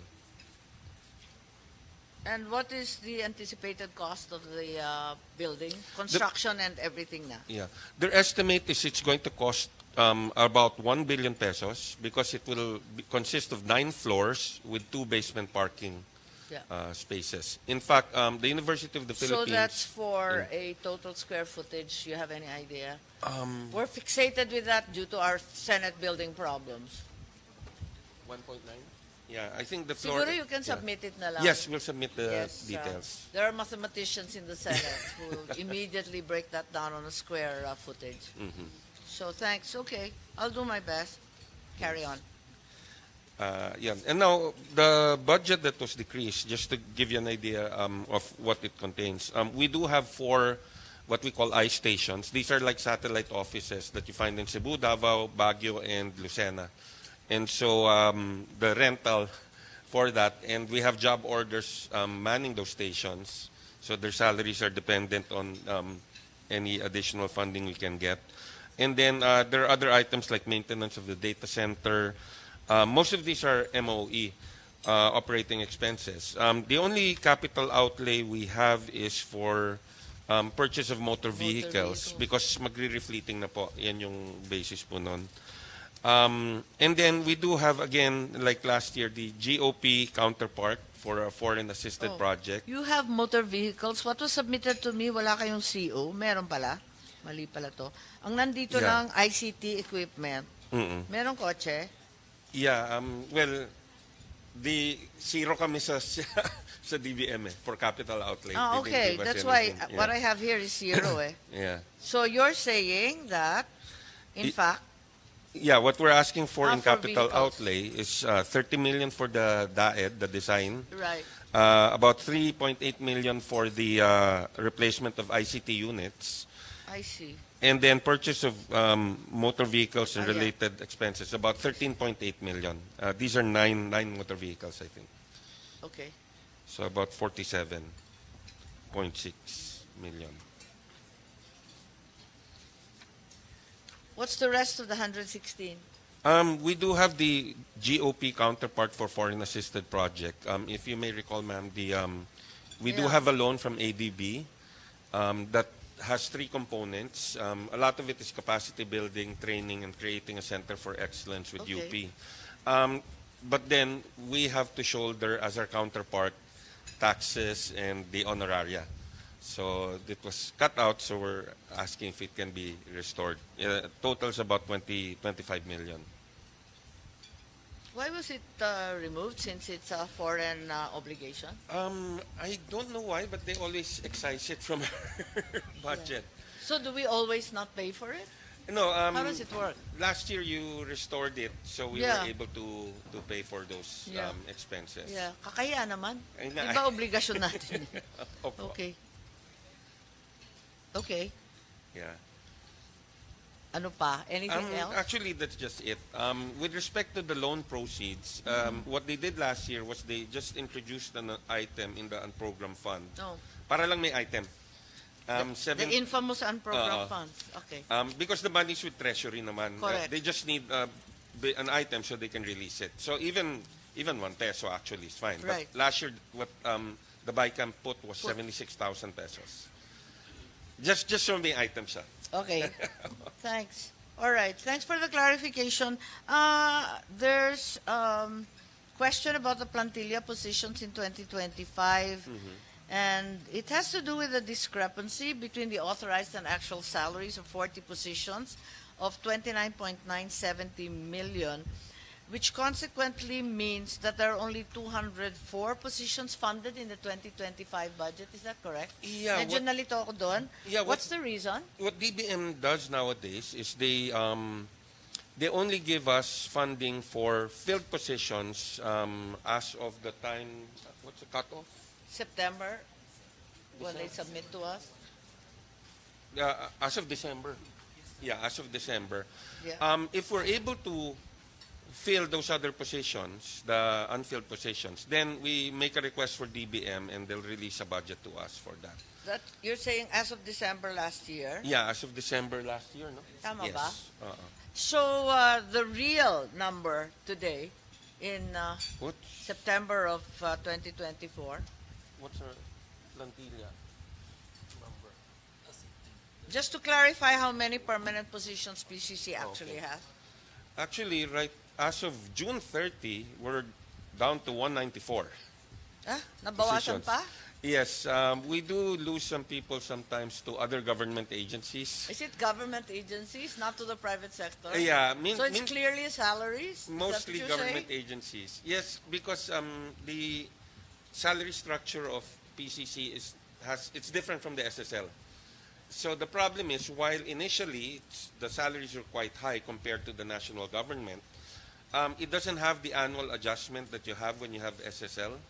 Oh. So they've been adjusted twice by small amounts. I think in 2019 and then last year by I think So you 8%. lose people. Yeah, I think that's one reason. So they go to BSP, I guess for obvious reasons.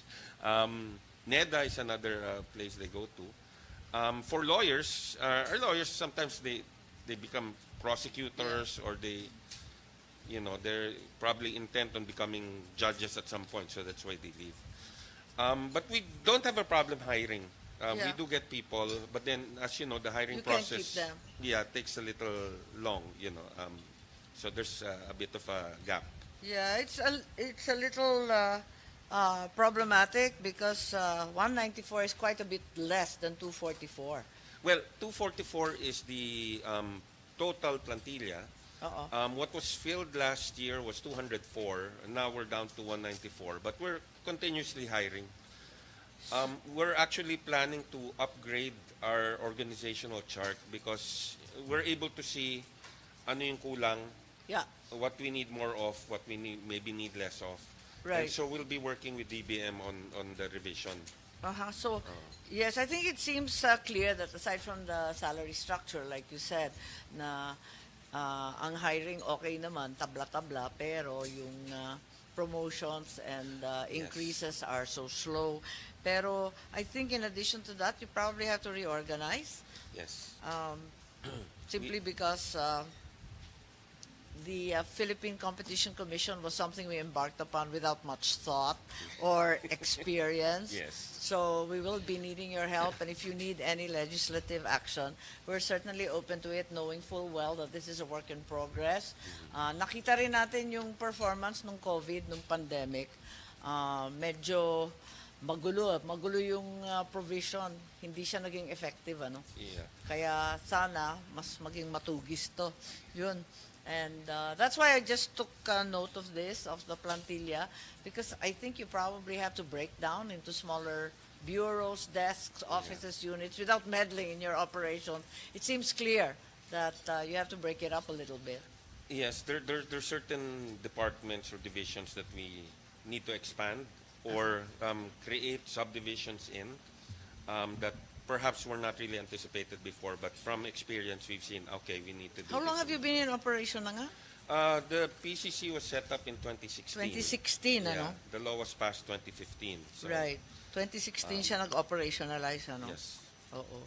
So, you received allotments of 1.275 billion and only 613 million was obligated, or only 48%? Yeah. Yes, the bulk of What's the reason for the low obligation, low utilization of foreign assisted projects ba yan? the foreign assisted, because what happened was for 2023 it was included in the budget of PCC, and I think that was about 288 million. 288 million. And Tapos? so when they were looking at budget utilization, they included that, even though that 288 was not meant to be spent the entire year. It's meant to be spent over a For how long longer dapat? period. Well, it's supposed to end next year, but we've been talking to DOF to possibly extend it 2 years because we lost 2 years due to COVID. We weren't able to. Wait, but this is 2023. Wala ng COVID. Oh yeah, yung sa 2023, pinasok po kasi sa budget yon. Yes. In 288, but it wasn't intended to be utilized for the entire year. It's supposed to cover, again, 3 different components. And it was never the plan that it should be done within that exact year. What are these projects? Just to get a handle on A it. lot of it is really capacity building and training. So it includes scholarships. We're able to send people to the UK, EU, to the US, Australia, quite a bit.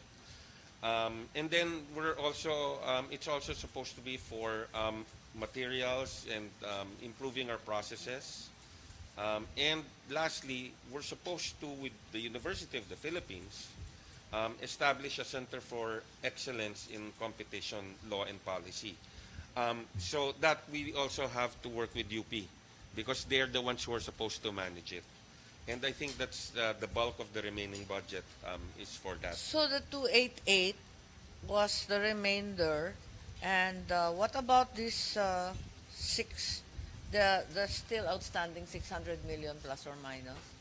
Kasi 42, ang sabi dito, ang actual disbursed is only 48%. Yeah, here. Yes, yeah, if you remove the 288, Right.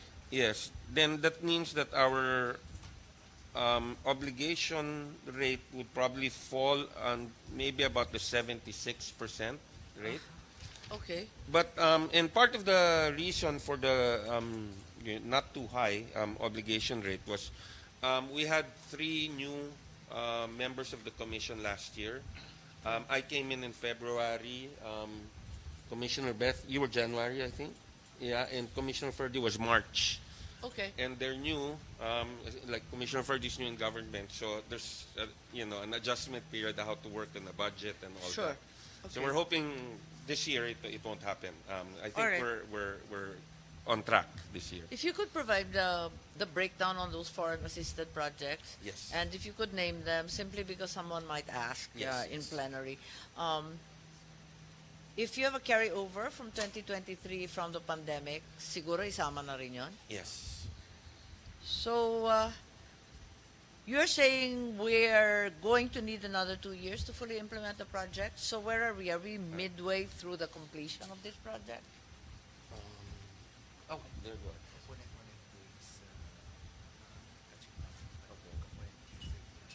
The Center of Excellence. No? Yeah, for the first 2 components, we've caught up already, I think, from the delay caused by the pandemic.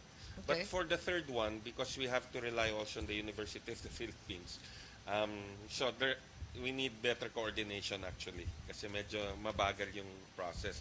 But they're trying to tie it also to the building that will be created, because 2 floors out of the 9 floors will be owned by UP, and they're supposed to use that for that center. I see. I see. So, what accomplishments of PCC can we tout for 2024? Were you able to file cases, secure convictions? We're extremely bloodthirsty here in the Senate. Well, we were our enforcement office already filed the statement of objections on the onion case, where the allegation is that there are 12 players that formed the cartel, and what they were doing was dividing up the market, including the importation and including the permits for importation, the SPS. Yeah. Was that Yes, it's filed been na? filed with us, and And then what did you do since? we're waiting for the answers of the respondents. Only one, I think, has so- answered so far, but So the cases haven't been filed. This is ongoing. it's ongoing. It's ongoing. Actually, we'll be adjudicating that case. It's an administrative case. The criminal aspect is being studied with the Department of Justice, because the threshold needed for a criminal case is different from needed Of for course. us. Yes. But I understand there are already convictions within the DA. Is that a separate I think it's a separate. Might set be. of cases? Because they're exactly what you're speaking Oh, about, yes. the onion cases. Yeah, I think this was the sale to FTI. FTI, yes. This Oo. is different. This was, I think, they purchased at a high rate and they sold it At a low rate. at a low rate. Parang ganon din yung FTI. Yun po. That's the one in FTI. Right. Paano to? Ito, Monopoly. cartel. Cartelized. Yeah, basically what happened was in 2023, the second Right. half, the price of onions up to, I think, January of 2024 Yeah. went through the roof, and it turned out that this group, Pero pareho yan, ah. Tumutumbok yan. Yes, Bebenta yes. kami ng sibuyas sa Ilocos, kaya kabisado ko itong mga kasong to. So, pinaghiwalay ba yan? Kasi, bakit yung isa may conviction na ito pending pa rin? it's a different case sa kanila eh. Because Talaga? the ones sued there were the government officials DA, of yeah. DA. They were sued criminally before the Sandigan Bayan by the Ombudsman. This one, we're looking at how they divided the market, which caused the increase in the price. Are there any major mergers and acquisitions that are being monitored or evaluated as we speak? Yes, I think the biggest one is the LNG terminal, which involves 3 companies that are, one is SMC, the other one is Aboitis, and the other one is Meralco. That's Yeah. ongoing. And then we also have the this GCash, no? Yeah. Sorry? We also have a transaction between GCash and ECPay, proposed acquisition. I Anong think. pangalan? GCash. Oh, Gcash we know. Yeah, and ECPay. Oh, okay. Yeah. Ano yun? EasyPay is local? Local, foreign owned, but local. Local. It's local. Local. Yeah. Okay.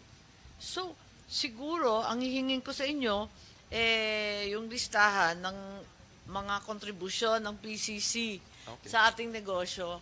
Yung report ninyo, walang hambog walang konting yabang. Kailangan kasi maglista rin tayo ng accomplishment to justify increases. Like we did last year, I sort of cobbled together some kind of accomplishment report. And I'd appreciate if you could do that. Necessarily, they'll involve cases filed, prosecutions, if any, mergers and acquisitions reports, and whatever contributions you have made as an agency for securing fair business, competition, and compliance, and basically just improving the notorious monopolistic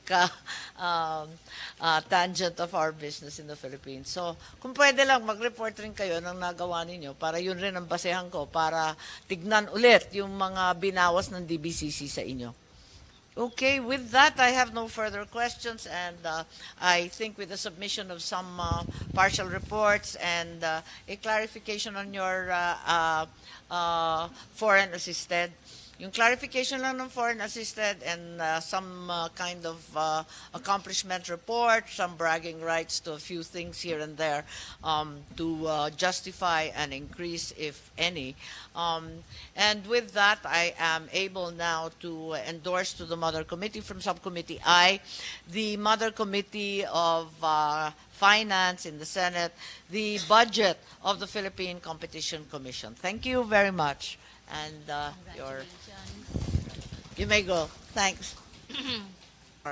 Who's going to be presenting your budget? I don't see Mr. Quijano. I will, Madam Chair. Okay, Apollo Reche. All right. Thanks. If we can make it very brief, I'm really hungry and I'll be even in a worse mood. We'll call on our secretary first to acknowledge the presence of the National Commission of Senior Citizens. For the National Commission on Senior Citizens, we have Dr. Mary Jean Loreche, together with Commissioner Raymar Mansilungan, Lieutenant General Ricardo Reiner Cruz III, Commissioner Enriqueta Rodeles, Commissioner Dr. Ida Patron, Active Executive Director Emmanuel Daes, and for the Commission on Audit, they are represented by State Auditor 3 Miguel Traboc. For the Department of Budget and Management, Director 4 Sofia Yanto Abad is with us. That's all. Thank you very much, Secretary. And Dr. Loreche, you said you were going to be presenting. Let's be very quick. Thank you. Thank you so much, Madam Chair. May I have for the first slide that would be presenting to you the fiscal year 2024 NEP versus the fiscal year 2025 NEP. And as you can see, Madam Chair, that there is a marked increase in our allocation for the budget by around 112,073%. This is from 26,926 to 3,035,236. That will account actually for the expanded centenarian cash gift and the centenarian. Yes, we're aware of that. We sponsored it. Thank you. Yes, so that will show our NEP.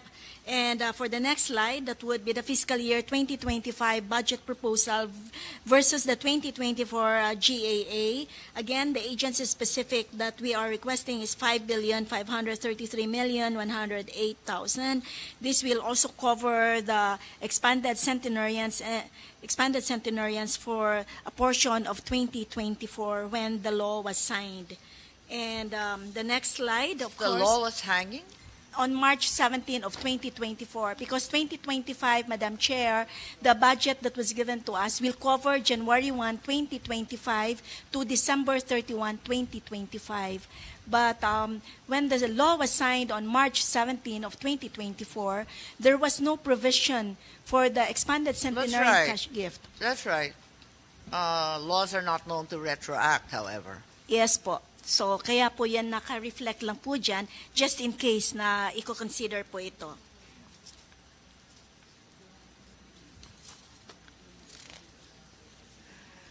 I think that will have to be a separate request to DBM and doesn't constitute part of your budget. Thank you, Madam Chair. And the next slide that I would like to show would be the transferred programs from DSWD to us, to NCSC. That is the assistance to older persons. That was transferred to us at 1.7 million last March 20 during the signing. And we just want to inform your Madam Chair that the NCA from DBM was only released August 27 of this year. And the Land Bank of the Philippines. Yes, carry on, sorry. Opo. And the Land Bank of the Philippines issued a check booklet for us to be able to disburse the assistance to older persons just most recently, September 24. That's why it will be reflected there that our utilization at 518,334.14 is the only amount that we have disbursed to the OSCA FESCAP meetings and the institutional support to NAPSI. However, with the release already of the check booklet from Land Bank last week, then I believe that we would be able to utilize the remaining 1.4 million from the assistance to older persons. The next slide. The next slide, Madam Chair, is only on the Expanded Centenarians Act for Republic Act number 11982, showcasing here the number of physical targets of individuals that will be receiving the expanded cash gift and the centenarian, 275,342 individuals, and the administrative cost computed at 1.96%. The next slide, of course, will show how the allocation and breakdown of the cash gift, including that of the administrative cost of 1.96%. Next slide. I think I would like to show, of course, the financial performance. This is a historical fund utilization. Yes, we're aware of that. How long is this presentation? Is there much more? I think there's only 2 more slides, Thank Madam you. Chair. Okay, please proceed. So this is a historical fund utilization showing an average of 53%. But the next 2 slides will, of course, show how we are today, that as of June 30 of 2024, we were able to utilize 43% of our budget, and as of September 30, 2024 to date, we are already at 59% in our budget utilization. The subsequent slides will only show us the catch-up plan summary, but I want to focus on the hiring status because this is one of the milestones.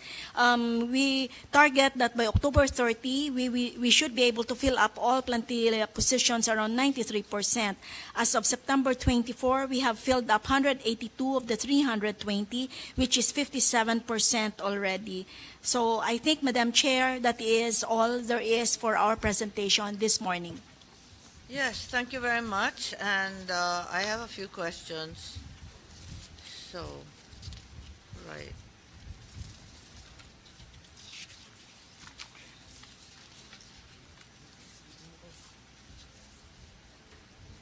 So, my records don't match yours. You are saying that from 2021 to 2023, you had a utilization rate of 53%. That's the average utilization, Madam Yes, Chair. but as of June 2024, you only utilized 43%. I think there was there that's 50. So it's not, in fact, improving. It is. Or is it? It is, Madam Chair. So As of- for 2024, what is your utilization rate? I have 43%. That's lower than your average. That's as of June 30, 2024, Madam Chair. That was June 30 only. But as of today, September 30, our utilization rate is at 59%. I think the rightful cutoff is December 2024 for the budget of 2024. As of December 2024, what was the utilization rate? For 2024, if it's June 30, then it would be at 43%, Madam Chair. O kaya nga. So it's actually getting worse rather than better. I would say, Madam Chair, that No, we it have is. improved. These are numbers. Yeah. That's why we love math, right? Yes. It's because they're absolute. And 43 is 10% less than 53.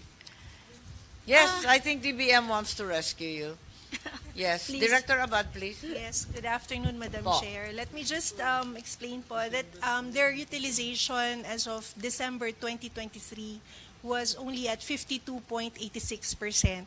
So when they reported a 42.72% as of June 30, it can be thus considered as a marked improvement already, considering that's already first half of the year vis-a-vis the 52.86 annual BUR in 2023, Madam Chair. Okay, thanks. Therefore, as of today, do you have any improved numbers Yes, from June yes, Madam- 2024 yes, to Madam the present? Chair. As of today, So from January 2024 until today, we have what's already the utilization now our if it's not utilization 43? our utilization rate is already at 59%, Madam September? Chair. As of September 30, September 30 today, is what? 59%, Madam Chair. Okay. So you're already better, and that's not December yet. Definitely po. Oh, sige. So I can report that there are, as you know, many who questioned the national security. What's the status of the field offices? Meron na ba? Yes po. We have So ilan na already yung field offices, just by way of There's information? po? already, for the offices itself, Madam Chair, there's 11 functional already. There's 5 more under procurement. So that should be 16 because we have 16 regional offices, supposedly the entire country. As to filling up of plantilla positions, we are already at 53%, Madam Chair. Ongoing recruitment right now, and yeah. Divergent numbers, I have 49%. So, paano naging 53? Nadagdagan na mula sa submission ninyo? Opo, Madam Chair, as of September 24, we have already 182 plantilla positions filled up, which is 57% out of 320 that is allocated to us, Madam Chair. You just said 53%, bakit naging 67? Which one? Filled up positions, Madam Chair, is 182 out of 320 as of September 24, which Kaya is nga, so that's 57%. 57 or 53 kanina? 57% po, Madam Chair. What's the problem? Why is it so difficult to fill up the remaining position? I think, Nangangalahati pa rin kayo eh. but Madam Chair, by October 30, we would be at 93% already filled up position. This, I would like to explain it in this manner. That Mababa ba yung sahod na binibigay ninyo? Ba't ang tagal? I think it's not really the sahod, Madam Chair. There are 2 things here that we have to consider. Number 1, prior to the suspension of our existing chair, the hiring and the recruitment, including the interview, has to be by panel. So meaning to say, it only Oh. happens once a month. But after he was suspended and upon convening the rest of the commissioners, we have decided that for those who are in the lower ranking positions, that should be given to the commissioner in charge for the interview together with HR and HR and PSB. Okay, that sounds like a very reasonable change. What else are you going to do? And there are a lot of selected positions already that we have finished in terms of our hiring. But because of the limitation of the authority granted me by the Office of the President, I cannot sign the contracts of newly hired plantilla personnel. Who has to hire them? Po. Who has to sign the contract? I'm supposed to sign that, Madam Chair, as the OIC, but it was not indicated in the functions that was released to me when the Office of the President issued the authority for me to be the OIC.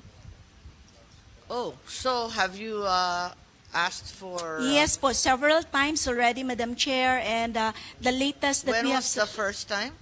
We immediately submitted that in August, and Of? then I think August 5, we submitted Oh, but a that's request. 2024. Yeah, and then our latest letter was last week, Okay. and we received already a notification from the Office of the Executive Secretary to write him again the list of personnel that we have to sign, including the remaining plantilla positions that I need the authority to sign, Madam Chair. I see. I see. Thank you.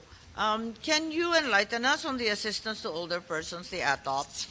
What have you accomplished? How many beneficiaries? What are you giving? It's a program that we're not very well informed about.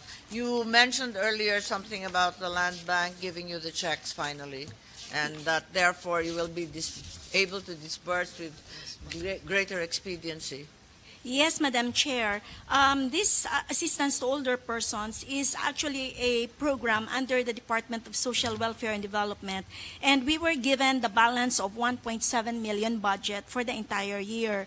We had the MOA signing sometime in March 20, and since this is a trust fund, we really need to process this separately, and the NCA was only released to us August 27 of this year, and our checkbook for us to be able to issue the payments for the claims was only You released mentioned September it's a 24. trust fund. Can you explain? It's with the Bureau of Treasury, Madam Chair. So the fund will have to be via from DSWD again to the Bureau of Treasury, and that has to be transferred to us. And so we had So to process. it goes from Treasury to DSWD muna? Galing po ng DBM yung release para sa amin po. Teka, pero nabanggit mo DSWD? So, Opo, galing po kasama sa pa rin ang DSWD. DSWD o Opo, hindi sa na? kanila po galing yung fund na yan, Madam Chair. Nasa DSWD pa rin ang pera? Hindi na po, na-transfer na po sa amin, bago lang. Pero yung ATOP, nasa DSWD? Kata-transfer po sa amin, Madam Chair. O kaya nga, bakit binabanggit mo na from Treasury pupunta pa sa DSWD? Kasi po, continuing appropriation po siya, Madam Chair. Hindi, pero diretso ang release ng DBM sa inyo, di ba? Oo. After So wala ng going- DSWD para Wala sa na po, sa amin na po 2025. yan ngayon. Nasa Opo. inyo na yan eh. Opo. Oo, yeah. Oo. In August 27 po, nasa amin na po yan. Okay, fine. All right. And this assistance to older persons, Madam Chair, if you notice in one of the slides that I presented, based on the guidelines that is given to us, not transmitted to Yes, us, can you just give us the general terms of those guidelines? What in general? It's really more of assistance to the various organizations for senior citizens, support for their meetings. Oh, it's for the organization. Yes po, it's not direct giving to the individual I see. older Support person. to the organizations. How many Yes. organizations do you have registered with you? Right now, there's around... Ilan na?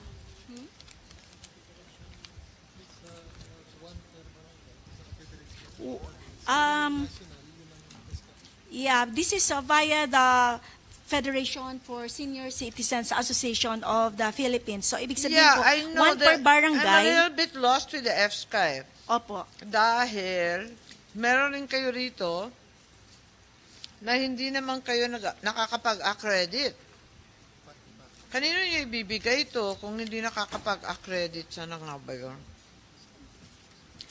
recall an item here indicating that you had trouble Nasa accrediting these registration pa lang kami, associations. nasa registration pa lang po kami, Madam Chair, kasi nga po hetong programs na ito ay kalilipat lang po sa amin. Pero accreditation of the FESCAP, nasa atin po yan. May guidelines po tayong ni-release niyan. No, And- right now, I understand that Wala pa. 5 applications were received. All of them were rejected for lack of sufficient documentation. Paano kayo magbibigay sa ATOP kung wala kayong ma-accredit na mga organization? I believe, Madam Chair, kasi they need to have their SEC registrations po. Bago po natin sila ma-accredit at maibigay sa kanila. Kailangan ba ganon? Do you have to be so... No, my point being that who are you giving the ATOP to if you're not accrediting Sa- any... Sa ngayon po, Madam Chair, what we have right now is only the FESCAP kasi sila pa yung nandun sa kasama nung sa DSWD na na-transfer sa atin na accredited. At saka yung institutional support to NAPSI Council. So kasama po yan sa ating binibigyan ng support. NAPSI, yung kanilang institutional support to the National Anti-Poverty Commission for Senior Citizen Sectoral Council, Madam Chair. No, I don't understand. So, EFSCA and NAPSI, yan dalawa lang yan ang binibigyan ng ATOP? Sa ngayon po, ganyan. Dalawa yung party list ninyo. Hindi kayo makapag-accredit ng association? Ba't ganun? Yung sa FESCA po, Madam Chair, sa Parang ngayon. napaka-top heavy naman ng sistema ninyo. Unang-una, nag-interview kayo ng clerical, ng driver, by commissioner. Ano ang trabaho ng executive director? Sino ba executive director? We have an acting executive director, Madam Chair, Sino and nga? si Director M. Daez. Oo. Di ba dapat yung executive director kung yung mga driver, janitor, ganyan, clerical, Ganun na nga kailangan po. pa ba yung commissioner? Ganun na nga po yung ginawa namin after the suspension of the chair, Madam Chair, Madam Senator. Kasi i-interviewin pa by panel yung That was really what janitorial service, ganyan. that was what happened security before. guard. Okay. So you're not doing that anymore. No But the more problem po. is I don't understand the ATOP. You've only accredited, who have you accredited sa madaling sabi? Kasi according to your submission, you haven't accredited a single one of the 5 that applied. Yung accreditation po for senior citizens organizations ay kasama po sa programs natin. Understood, So, but how opo. many have you accredited? I just need a number. I will This is a give you, budget hearing. yeah, I will give you that number later, Madam Chair. Let me have my team work into it. Apparently, it's 0. Meron- Comrade Yes, please. Commissioner. Madam Chair, yung pong ATOP is... So yung nasa... Okay. Yung nasa... Yung pong accreditation is still being performed by the DSWD. Kasi yung pong standard for accreditation, yun po yung isa sa ayaw nilang ibigay sa amin because we don't have the training. So yung pong registration, yun yung aming ginagawa ngayon. bakit We just have to register. nakakapagbigay ng ATOP kung hindi ninyo alam kung Hindi sino man po ma'am pagbibigyan? required yung accreditation Hindi sa ATOP. Doon po sa guidelines ng DSWD for ATOP, hindi po required yung Hindi ba dapat i-align yan? accreditation. Hindi ba dapat i-align yung registered? Otherwise, ba't ka magre-register? Kahit hindi ka mag-register, makakatanggap ka ng tulong eh. Anong silbi ng accreditation and registry? Because ma'am, dun sa provision ng RA 9994 on the appointment of the OSCA head, ginamit kasi dun ma'am sa IRR yung word na accredited by the DSWD. Ang problema is that Yes, the but the DSWD does not IRR accredit. cannot amend the law, no? Yun nga po ma'am yung sinasabi namin. Kaya yung DSWD, when they gave us the ATOP, nakalagay na po yung pupuntahan because So this was spent. sino-sino? Again, let's go back to the first question. Sino-sino ang binibigyan ng ATOP? Sabi nyo, EFSCA, NAPSI?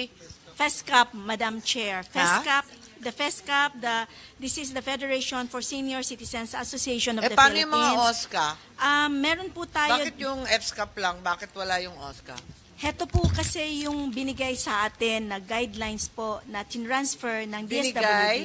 ng DSWD po kung sino yung dapat bigyan nung ating ATOP na tinransmit nila na 1.7 million. So ang walang OSCA. meron po kami ngayong dinagdag dyan, Madam Chair, which is the use of the ATOP fund in empowering the various Office of the Senior Citizens Affairs or OSCAs in Ngayon the nga. matter of trainings, leadership, governance po. Okay. Okay. I still don't understand why we cannot align. Don't you think it's a good idea to align the accreditation of senior citizens organizations with the endowment of ATOP assistance? Di ba dapat naka-align yan? Dapat po. That should be the case, Madam Chair. Since it's being transited na to your office, sana magawa ninyo ng paraan. Yes So, po.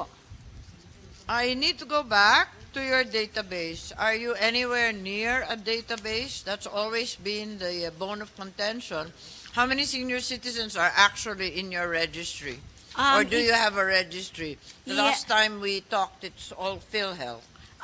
If you look at the online registration po natin, if the online registration, that's already almost 7 million registrants there, 6.7 million plus.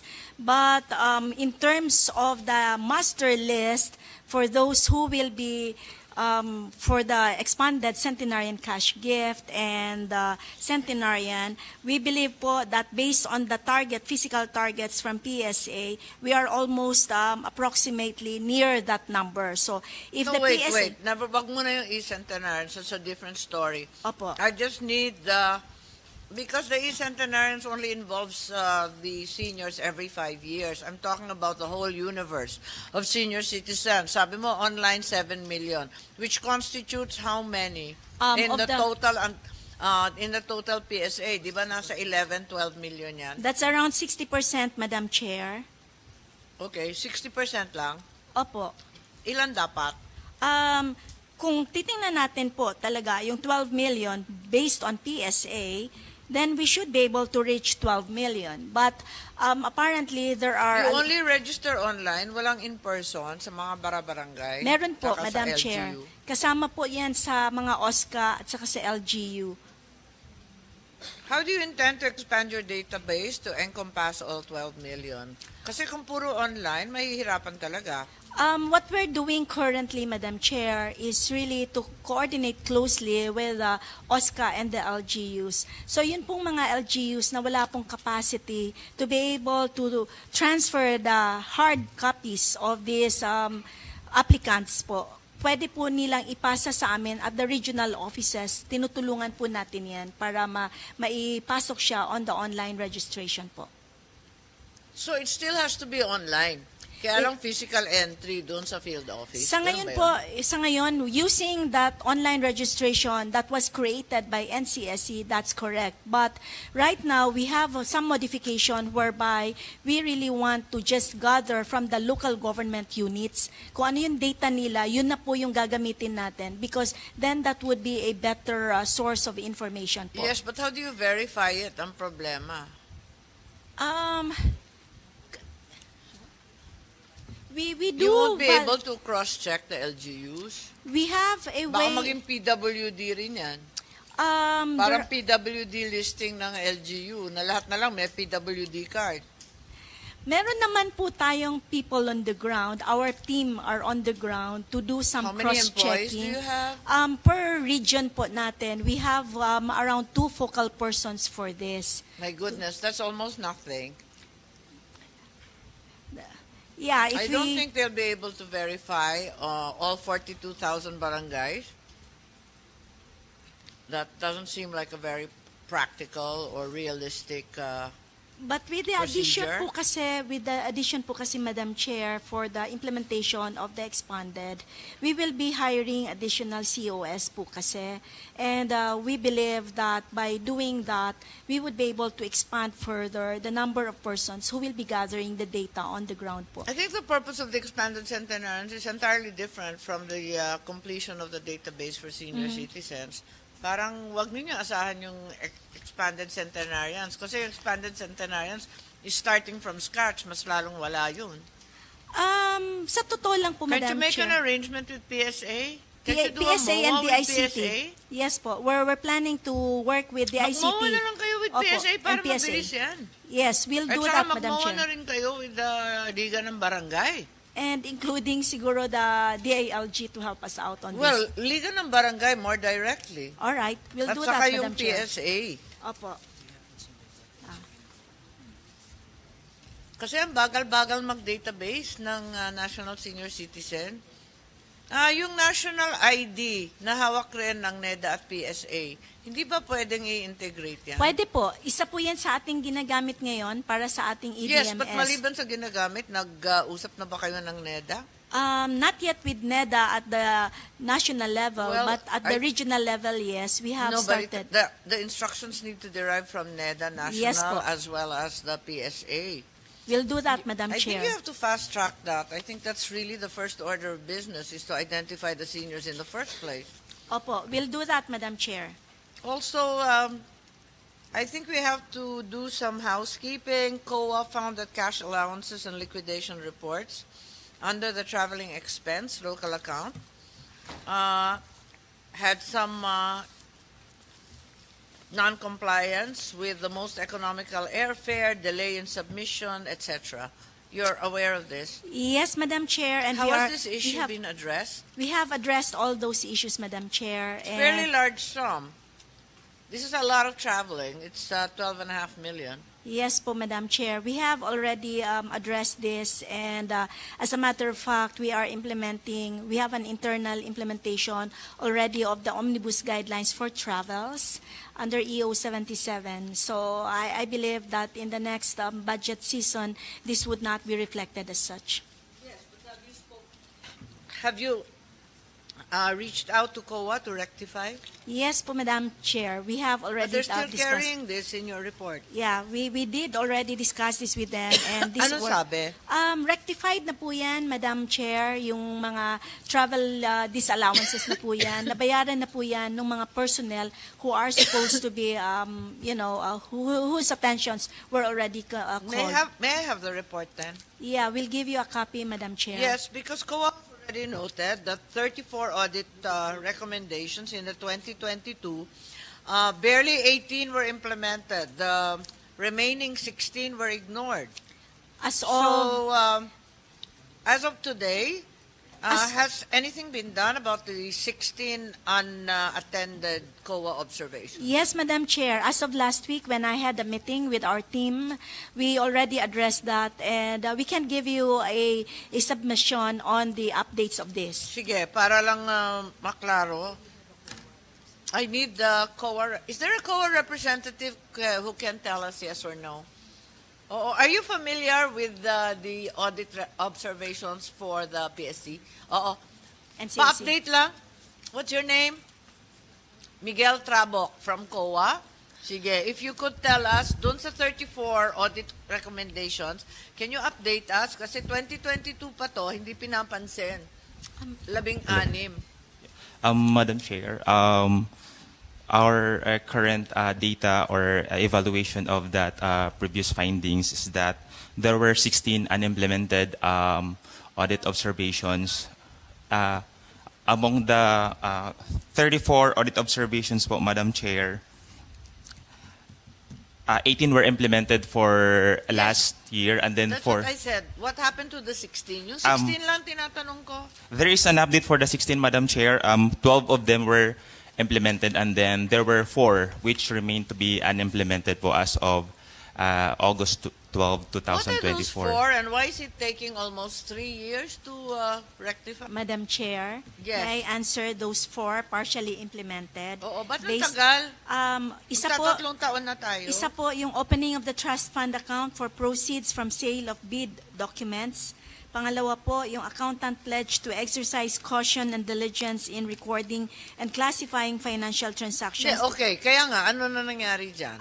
For the opening of the trust fund, heto po, ongoing po ito. Yung accountant po natin has Bakit been... ongoing? Tapos o hindi tapos? Hindi pa ito tapos po eh.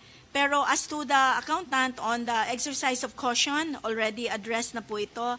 On the property supply unit to comply with periodic preparation of the report of semi-expandable property, I already signed this last week, Madam Chair. And the in-house training for NCSE GOD FPS for fiscal year 2025, this is already scheduled, Madam Chair. Okay. So any comment from COA? Tama ba? Hindi. So you still have 4 outstanding out of the 16? Is that correct?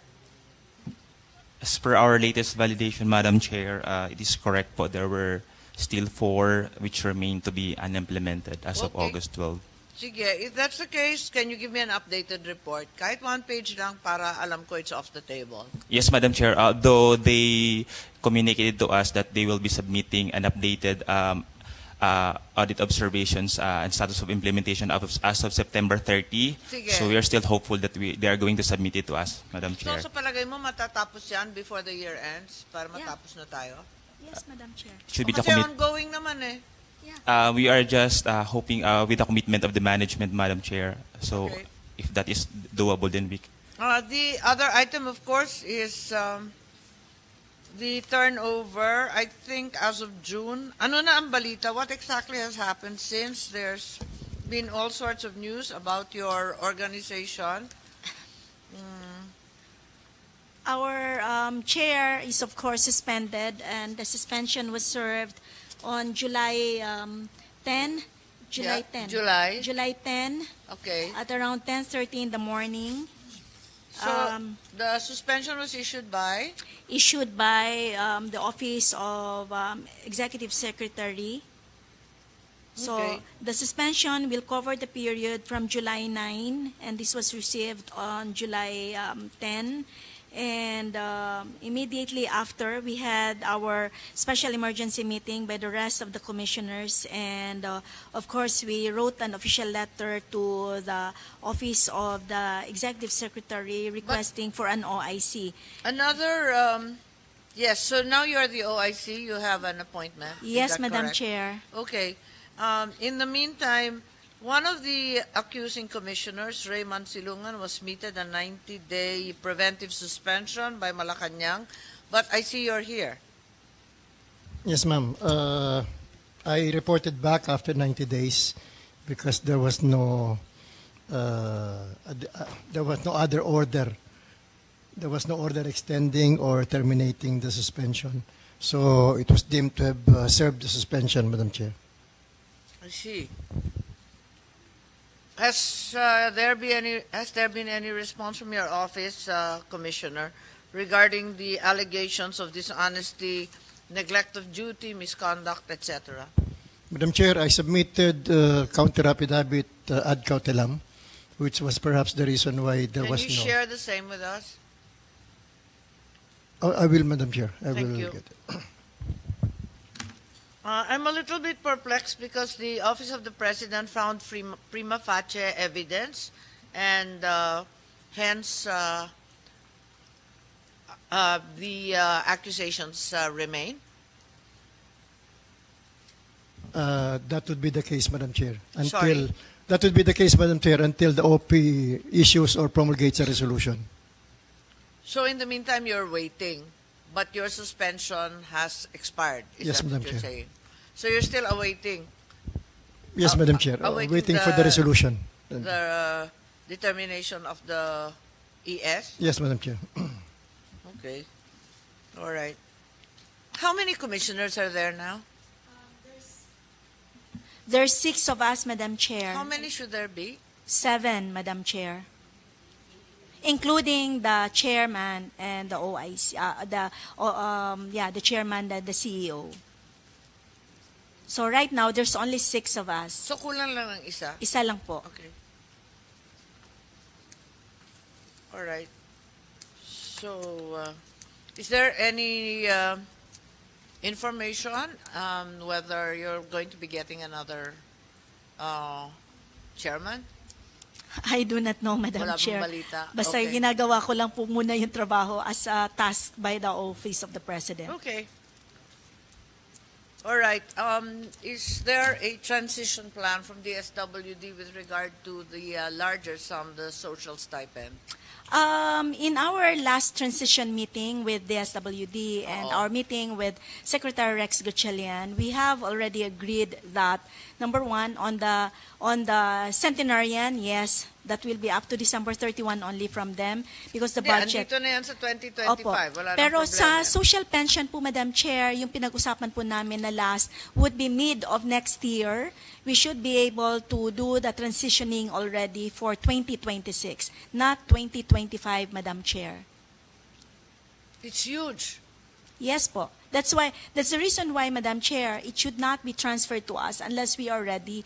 And we already committed Are you our... going to be able to actually do it? I'm wondering, can you actually do it given that ilan lang ang tao ninyo? With the filling up of all the plantilla positions How and many would be a total plantilla positions? 320. Yeah, but it's But- hardly. but Madam you're Chair- talking about the social stipend for But- millions and but- millions of people. But Madam involving Chair, the billions and contract, billions of the pesos. contract of service is not yet included. One, number two, all those So COS. you really do not want contractuals and job orders handling so much cash. That's been the problem with DSWD. And it's a budget that I also handle, and I'm familiar with the problems of security with regard to the cash as well as with the person. That's true. We agree to that, Madam Chair. O kaya nga, ang liit-liit naman ng plantilla ninyo. Paano kayo Kung dadagdagan mag-disburse po ng yung ganyan aming kalalaki ano, ng bilyon-bilyon? Kung dadagdagan po yung aming plantilla ng DBM, Hindi, definitely. kung hindi tayo aasa sa kung ang kinakailangan, kung talaga may plano mag-transit, kailangan kasama doon yung sasakyan, kasama doon yung IT at yung arrangements with pay portals. In addition, of course, you'll need hundreds more of employees. Isa po sa And we already know that you haven't been able to hire in the past few years. So I think that was a thing of the past, Madam Chair, yung lapses na yan. But what I can assure this I committee... think mid-2025 is upon us. It will occur in 9 months. Yes po. I don't think you'll be ready in 9 months. With digitalization and the utilization of other forms Mahirap of yung payment. digitalization. Are you going to absorb the fees and charges that are deducted? That's something to think about. No, you have to. It's a serious deterrent from digitalization. We've had the same problem over and over. And kakayanin ba ninyo yan? You've just come out of a rather messy situation with your chairman and even with one of your commissions.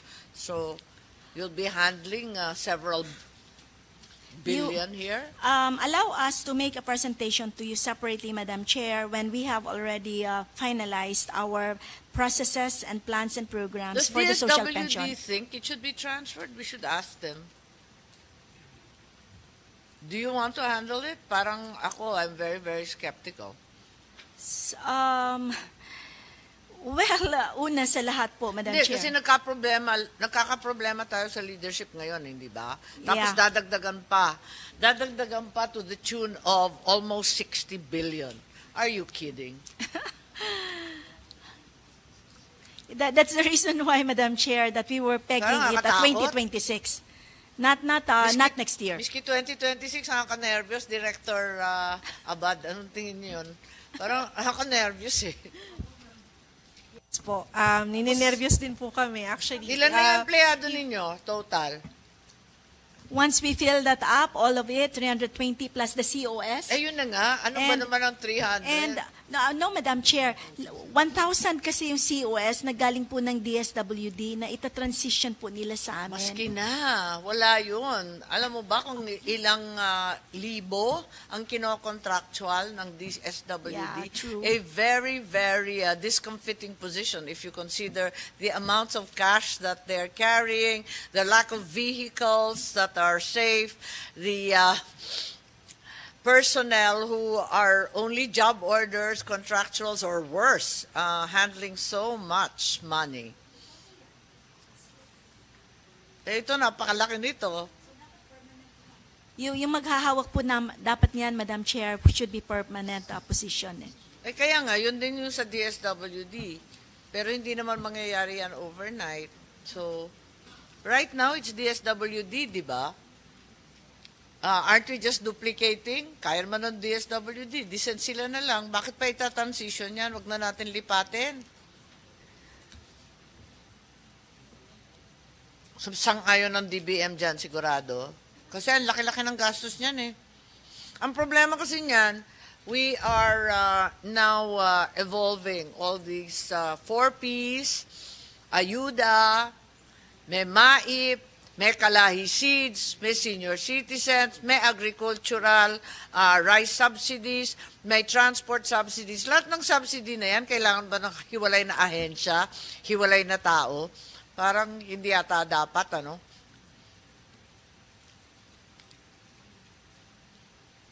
No, even as you make the transition plan and even as you provide us with a date, perhaps we can dig in deeper into the problem and understand together with the DBM as well as the DSWD the wisdom of even transiting at all. Baka mas mahirap yan. Kagagaling pa lang ninyo sa kaguluhan bilang organisasyon. Sasabak tayo sa halos 60 billion na pamimigay in cash. Parang nakaka-nervyos yata.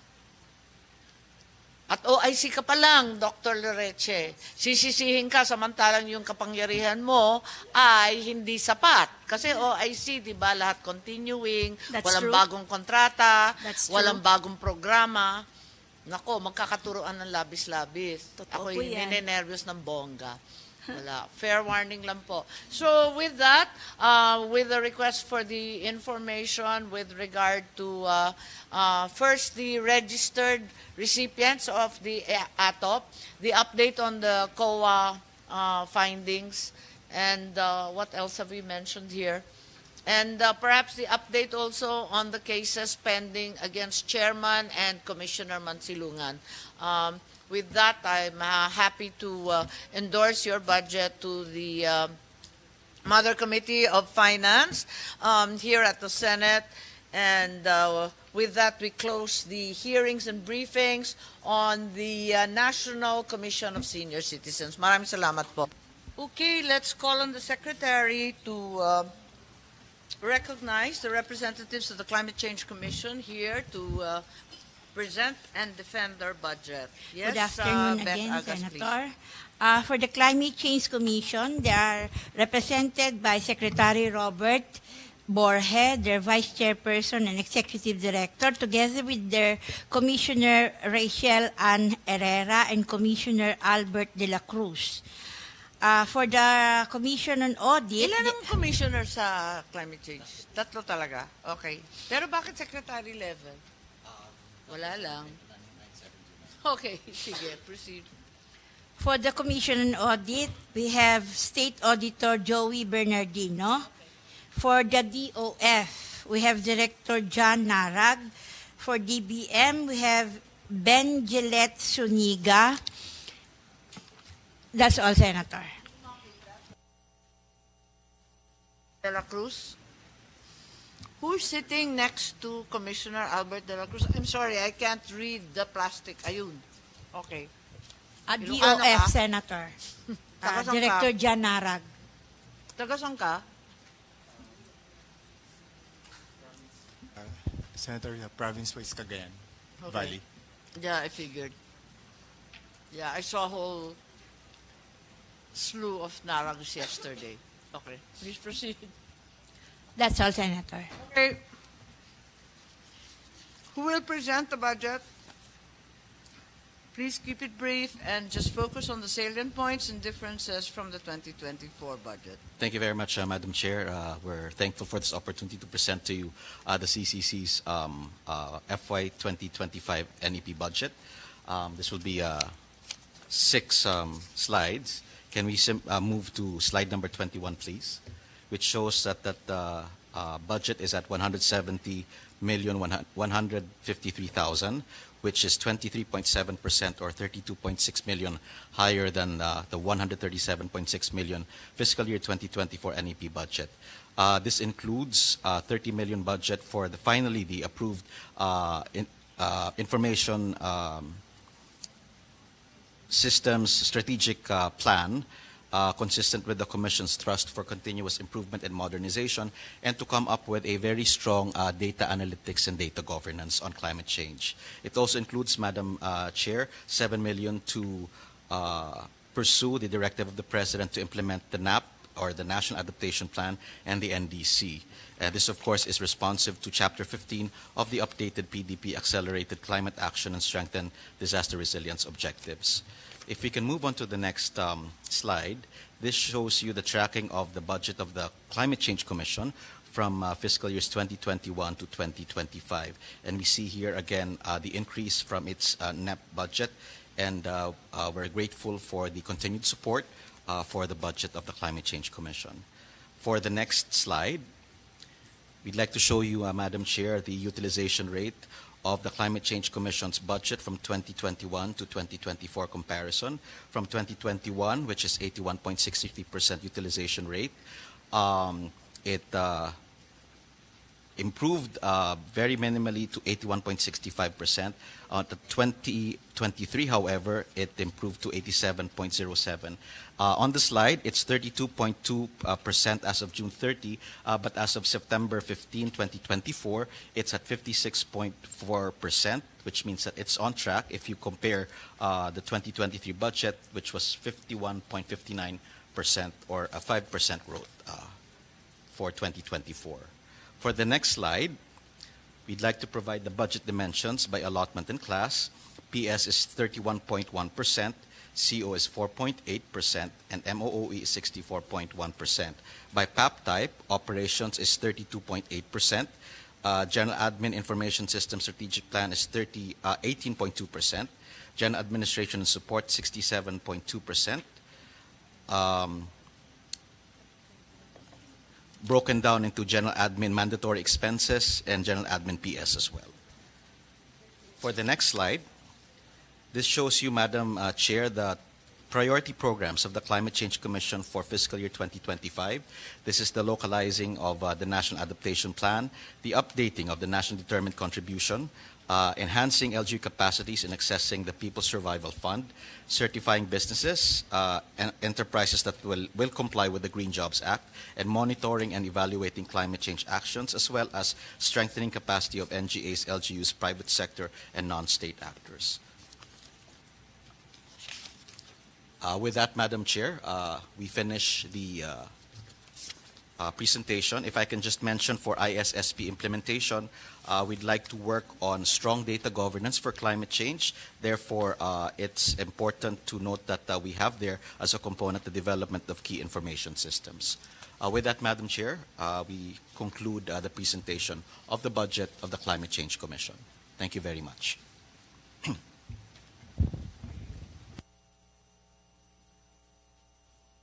Okay, thank you very much. And ang tawag nito, I have no dates on the projects that you have here enlisted. So it's a bit of an issue.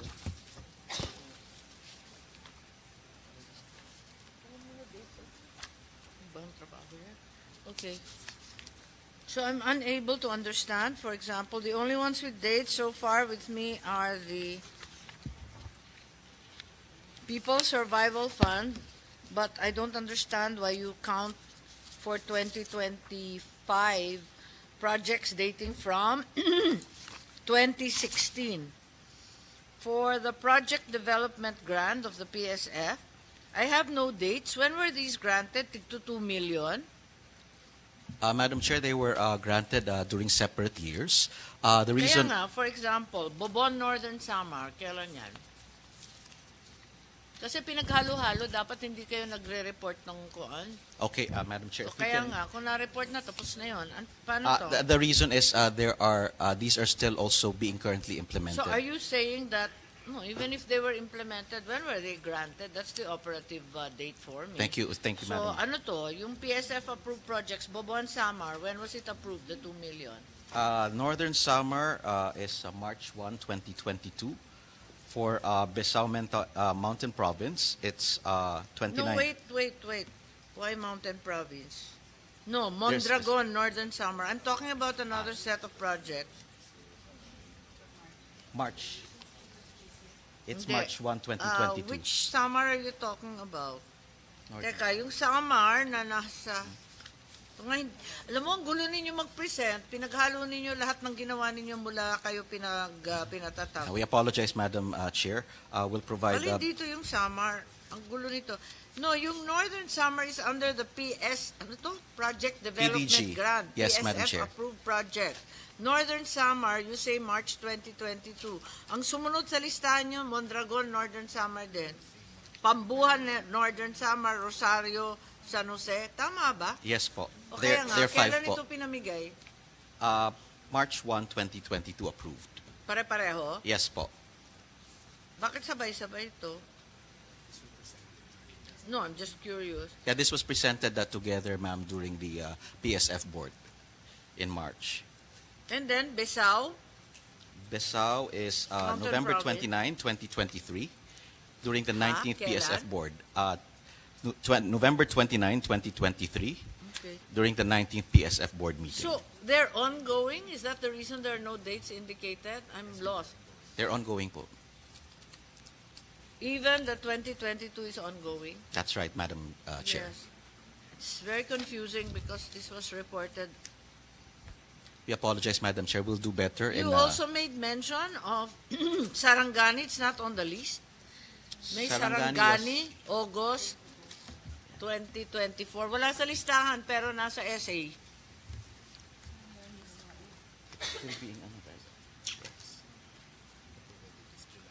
Anyway, if I could have a coherent list we can do that, Madam Chair. We will disaggregate. and understandable, yes. and can you put the dates? The dates are very important. Also, I need to know when these things will finish. Yes, Madam Chair. You've carried over Surigao since 2016. Tapos na ba yan? Not yet, Madam Chair. It's Ano bang klaseng project yan? Surigao. 10 taon? Surigao was supposed to be a climate field school, but it ran into issues because of the super typhoon that struck it. And right now, we are in continued talks with the Department of Finance was on how the to address typhoon? this. This was 2020. No, 2022. 2016 20 to 2022? It was approved 2016, Madam Chair. Kaya nga. And then, when was the money released? It was released in several tranches. If we can provide the detailed listing. You can't keep carrying it over 2016, 2017, 2018. Yes, Madam Chair. We Ano, will provide kasama better rin data. Yung Camotes Island, Cebu, 2017. Kasama rin ba sa super typhoon yan? Hindi naman. Hindi po. Hindi po. Although they had Odette. Herona Tarlac, 2017. Bakit carry over? Ba't hindi natatapos ang project ninyo? Wala bang katapusan niyang project na yan? May katapusan po. If I may, Madam Chair, this is actually one of the things that we have discussed with the DOF, which sits at the the chair of the PSF board.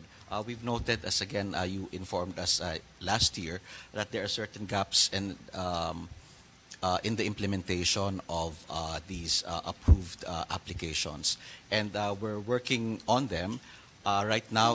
I think there's a representative of the DOF Yes, here. yes, Madam Yes, Chair. Director Narag, can you please explain what is the story of all these unfinished projects? Nasa 35% ang Herona Tarlac from 2017 to the present. Are we claiming another super typhoon? At hindi naman pumutok ang Pinatubo mula 1993. Madam Chair, may I? Thank you, Madam Chair. Well, each project would have their own work and financial plan. Yes, Yes, for example, Brian. the project in Tarlac, why is it taking so long? Or was it really intended to be a 10-year project? There's no intention to be a 10-year project.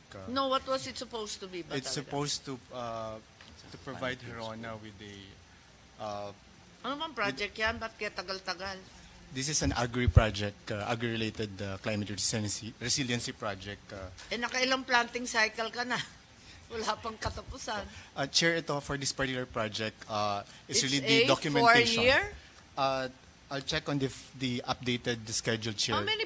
It's only an agricultural project. Nakailang planting cycle ka na? Madam Chair, if I may, this also depends on the absorptive capacity of the LGU. Another one is their compliance It's with not the a typical massive amount. documentation. You've only given them 13 million. The disbursed amount, as I see it, is only 35. 13 million. Bakit magkaka-absorptive capacity ang Heron? I've been there a gazillion times. They're perfectly capable of spending that.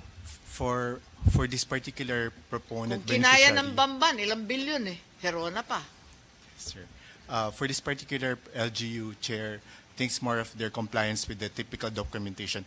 That typical documentation, Chair, is actually just within the usual COA, DBM type of documentation. So even that, for this particular, if I recall correctly, is their compliance Isn't with that, there which we're something hoping wrong helping. with what documentation you're requiring?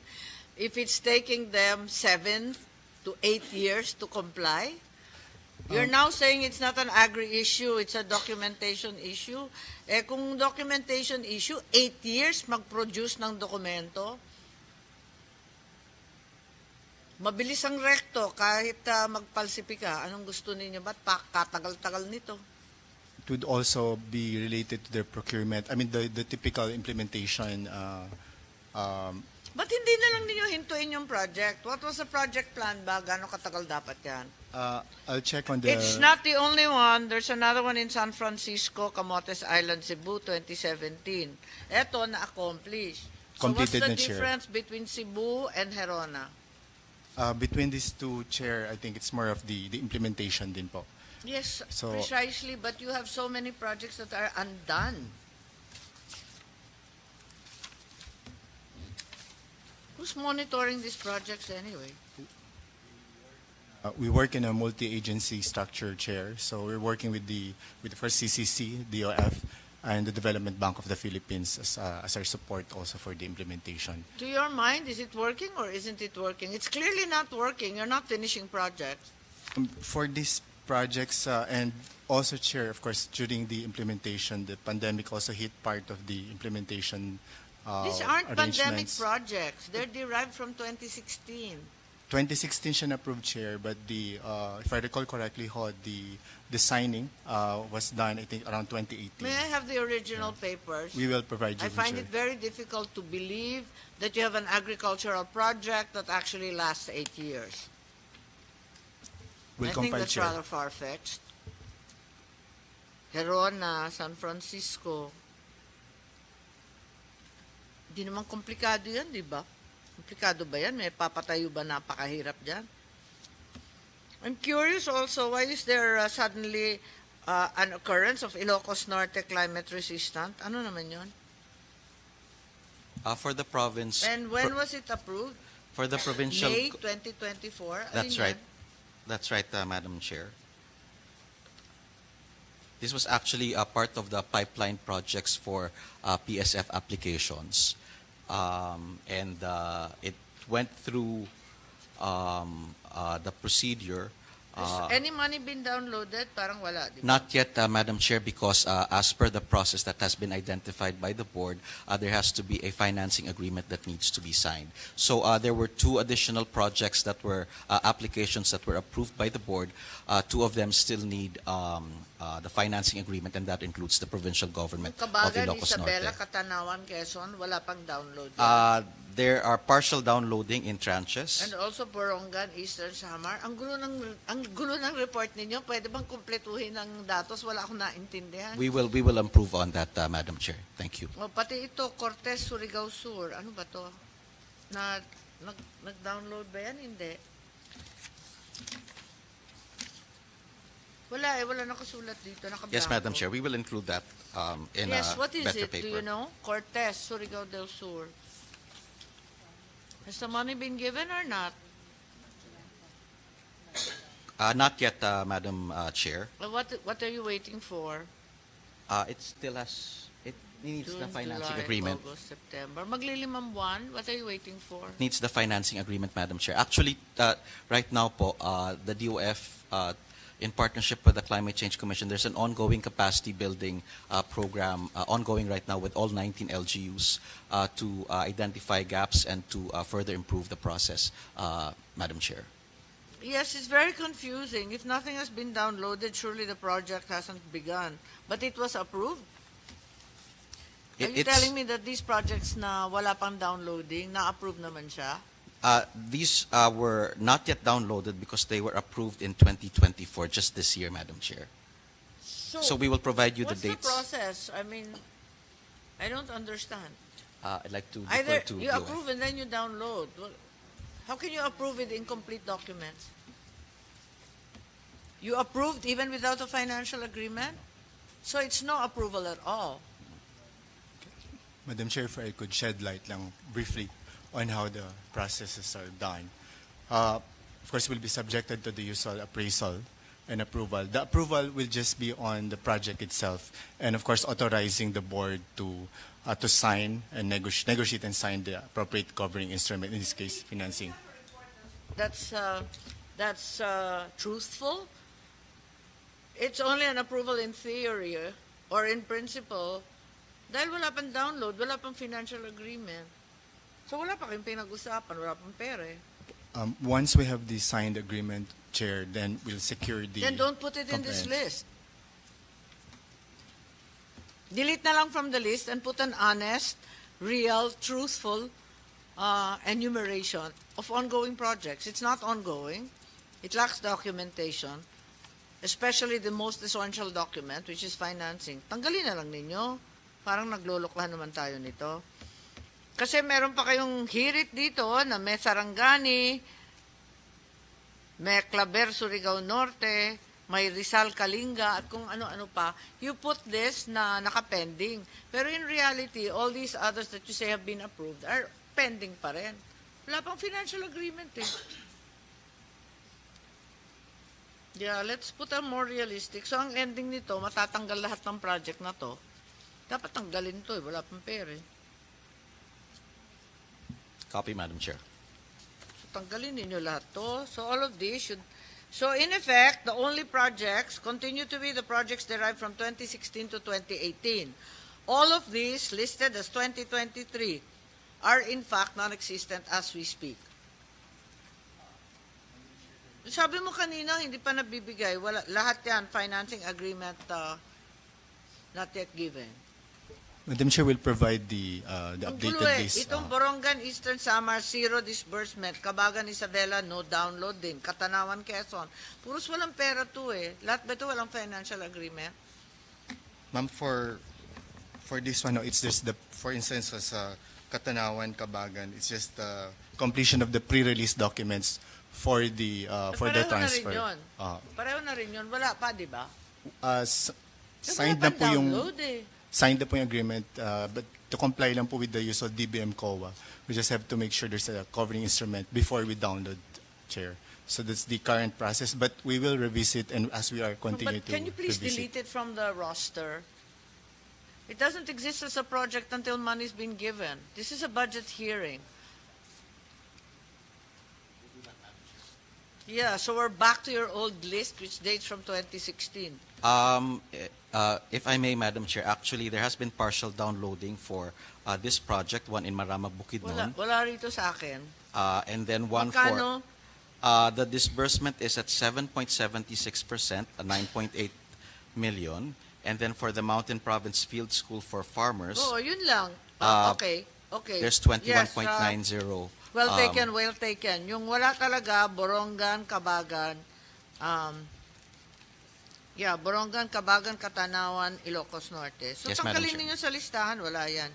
Saka yung Cortez, Surigao, out yan. Yes, Madam Chair. Okay. We will work together with DOF on improving the Yeah, presentation tanggalin to nga you. ninyo to.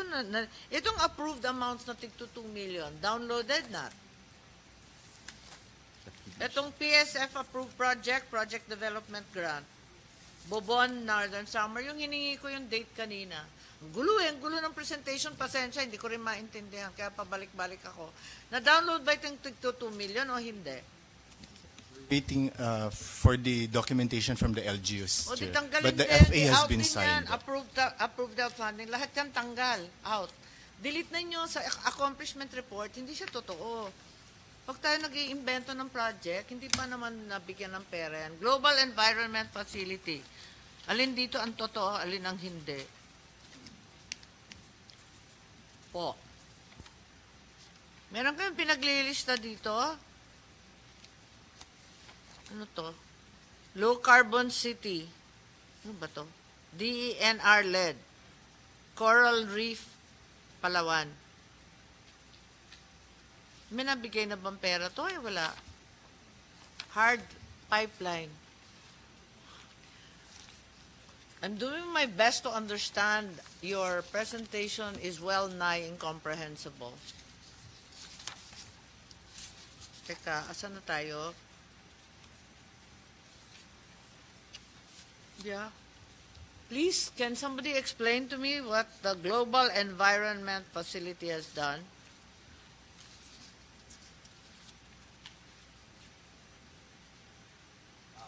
Now it says the project site was from Palawan to Siargao. So now what happened? Undecided. Huwag na ninyo ilista. Undecided pala eh. Haba-haba pa nito. Inception meeting. It hasn't given birth. Stop. Delete. Ano to? Low Carbon City Development. Ano to? Wala pang date. Diyos ko, paano ba huhulaan to? DENR-led project. Ito ba? Can you help me here? I'm really, really lost. DENR is the operational focal point. Yes, I know, but how much has been released? When, where, how? What is the intention of the project? Anong gagawin ng low carbon? We will provide the updated list. What does it mean? Has money been given or not? Grant, 4,280,000. Nabigay ba yan? Sino nagbigay? Co-financing, 46. This is a really lousy deal, by the way. The grant is 1/10 of your gastos. Nag-abala ka pa. Yeah, thank you, Madam Chair. I will provide the a better list of. I don't get this. Anong klaseng grant to? Wala pang 10% ng gastos mo. Ano ba to? Anong pinaglilista ninyo rito? Uy, lagay naman ninyo yung totoo. Nahirapan ako. I cannot. Hindi ko pwedeng. Yes, Madam Chair. We apologize for that. I'm only slightly psychic.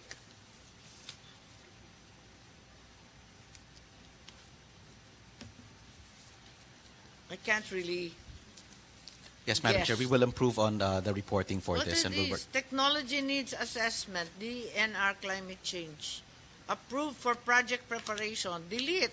Obvious ba? Wala yan. Under project preparation. Delete. Delete. Lahat yan. Delete ano? Lahat yan wala eh. Sinulat lang ninyo. Huwag kayong magsusulat na wala. Kainis. Endorsed by focal. Endorsed. Wala yan. Can you please delete when it doesn't exist? We When will it's do. all in the planning stage, it's really of little or no interest. Green Climate Fund. O, asa na to? Wala, ito, date 2019, ang disbursement ng multi-hazard forecasting, 31%. Ilang taon ba to? Another 10-year project po?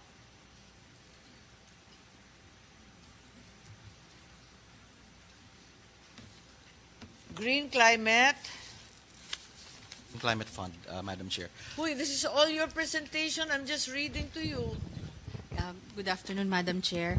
For this project, which Land Bank proposed on behalf of the country, I think it's a 5-year project po. So it began in 2019 approval, but the downloading or implementation phase only began last year, Madam Chair.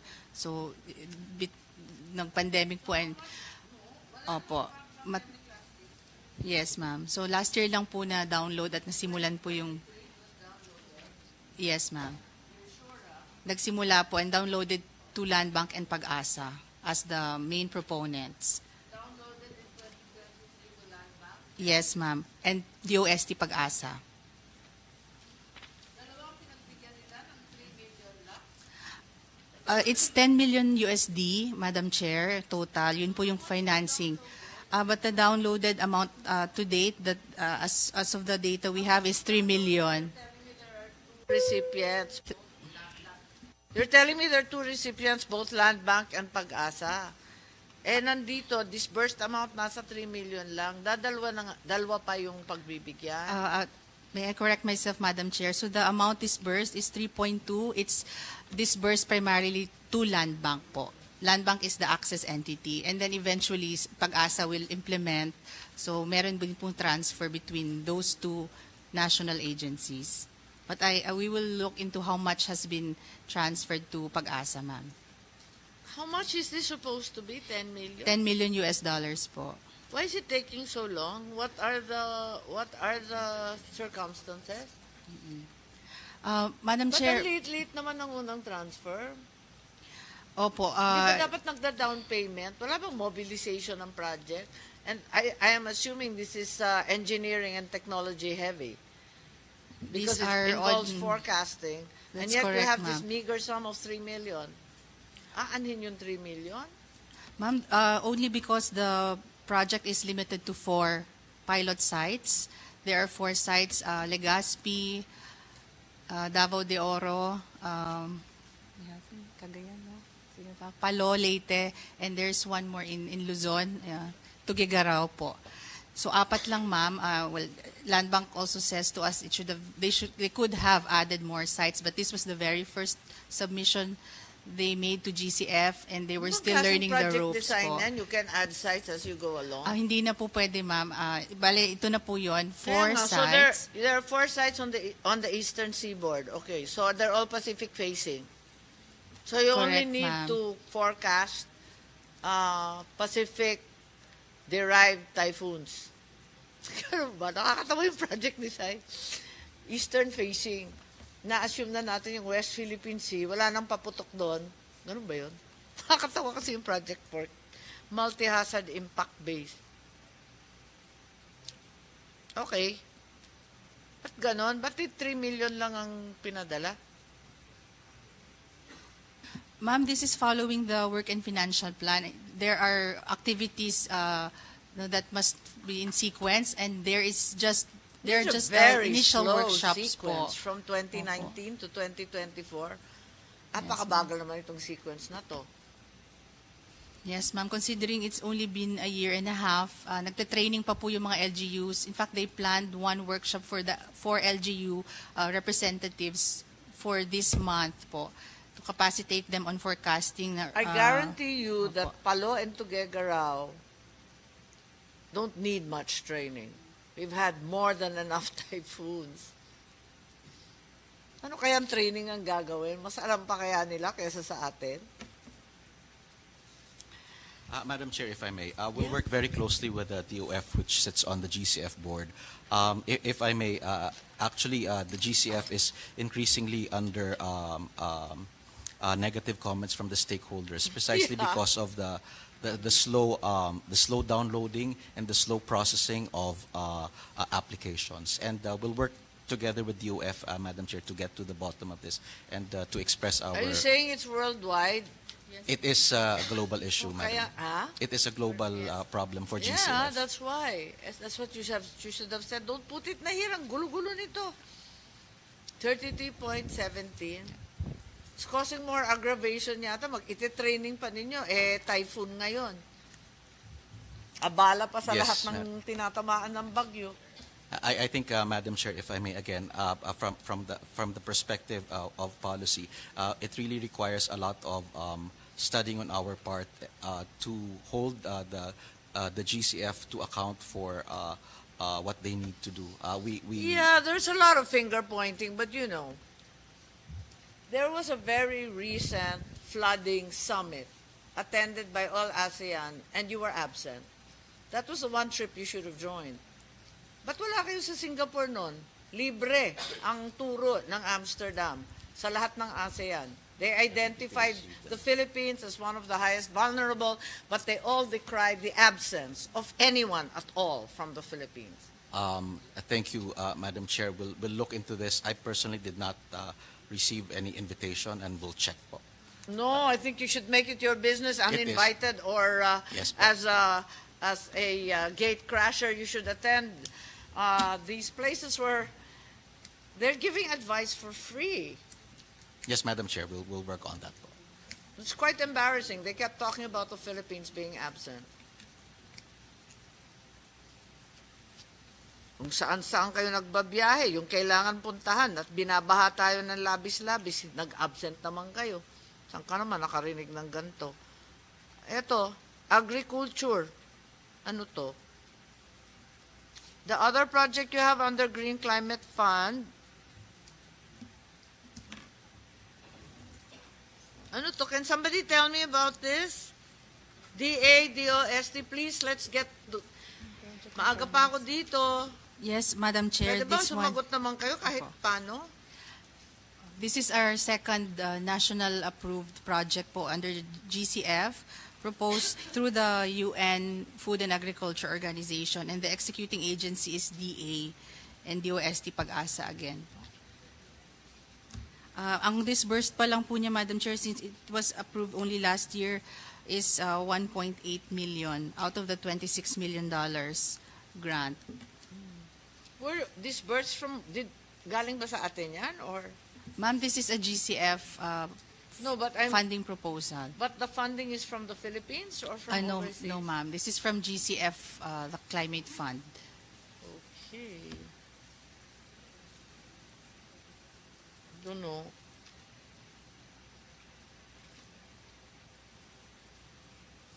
And what happened?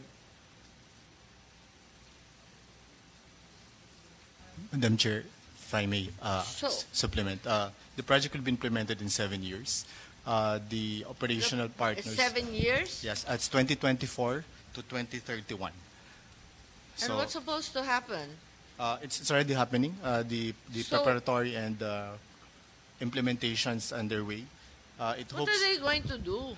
it would provide early warning information system, among others, of And it's course. going to take 7 years? Ang dami nang namatay. It's- Ang dami na nabaha. Parang, ang bagal naman natin mag-react. 7 taon. Ilan pa ang maaanod? Ilan pa lulubog? Wala lang. Okay.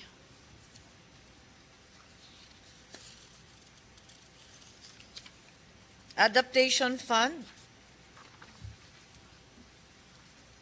Is there anything that can be reported about the Adaptation Fund? None at this point, Madam Chair. Okay. The Philippines has yet to directly access the fund. Why is it taking so long?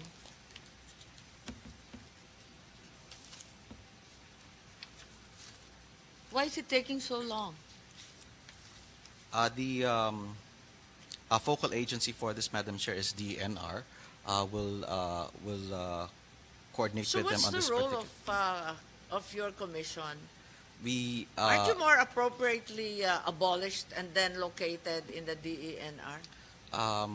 Kasi hindi ko naintindihan eh.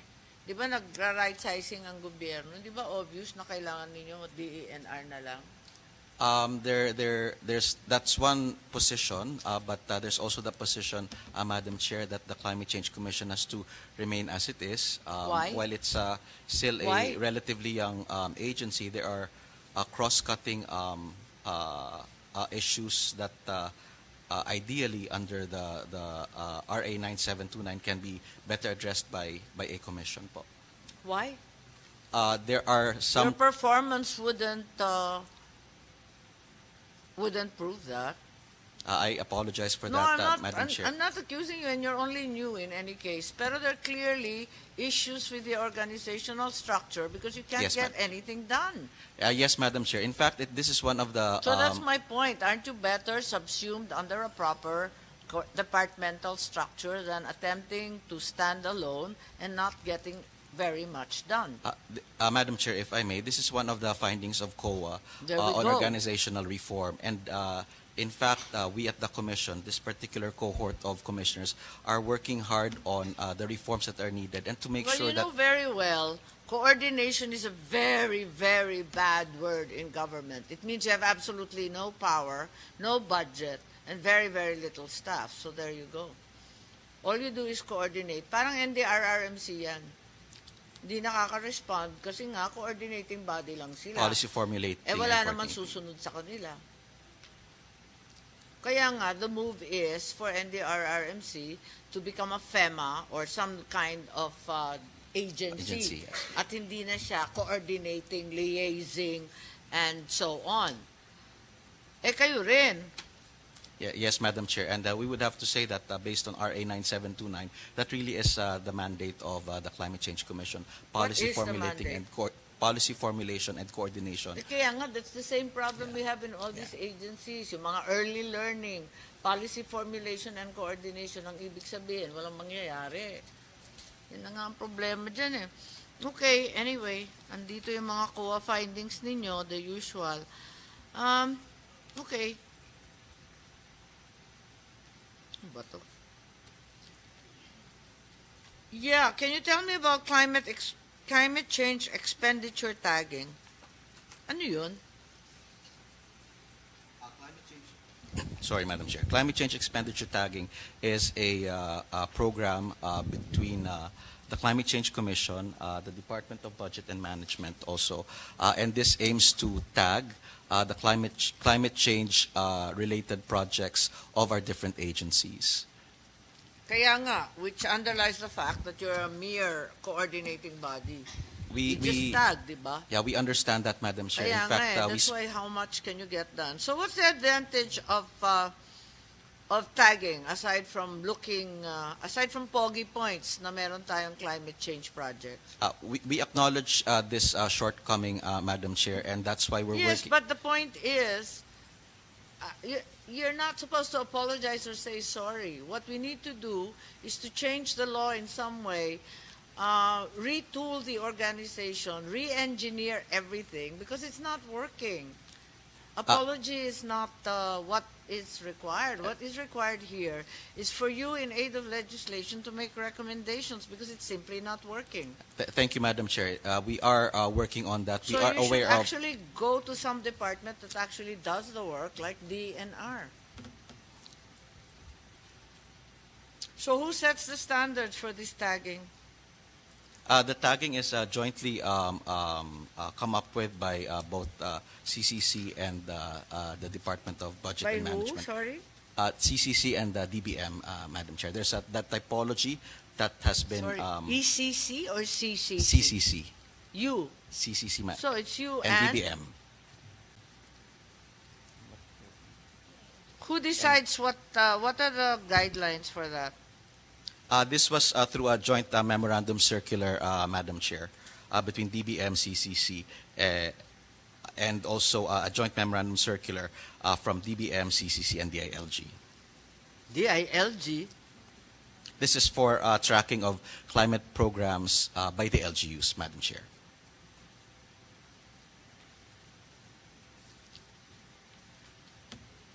Mas lalong wala silang alam dyan. Yung pulis nga, hindi masikaso, yan pa.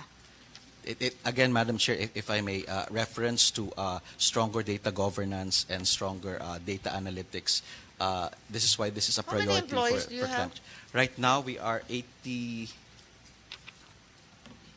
Sorry. Right now, we have 62 plantilla out of 76, Madam Chair, and then 65 COS. This Yeah, partly it's also a explains. very, very small office. It's a kaya very, very nga. small office, No, Madam. kaya nga, that's why dapat magpaampun na lang With kayo the- kaysa ganito.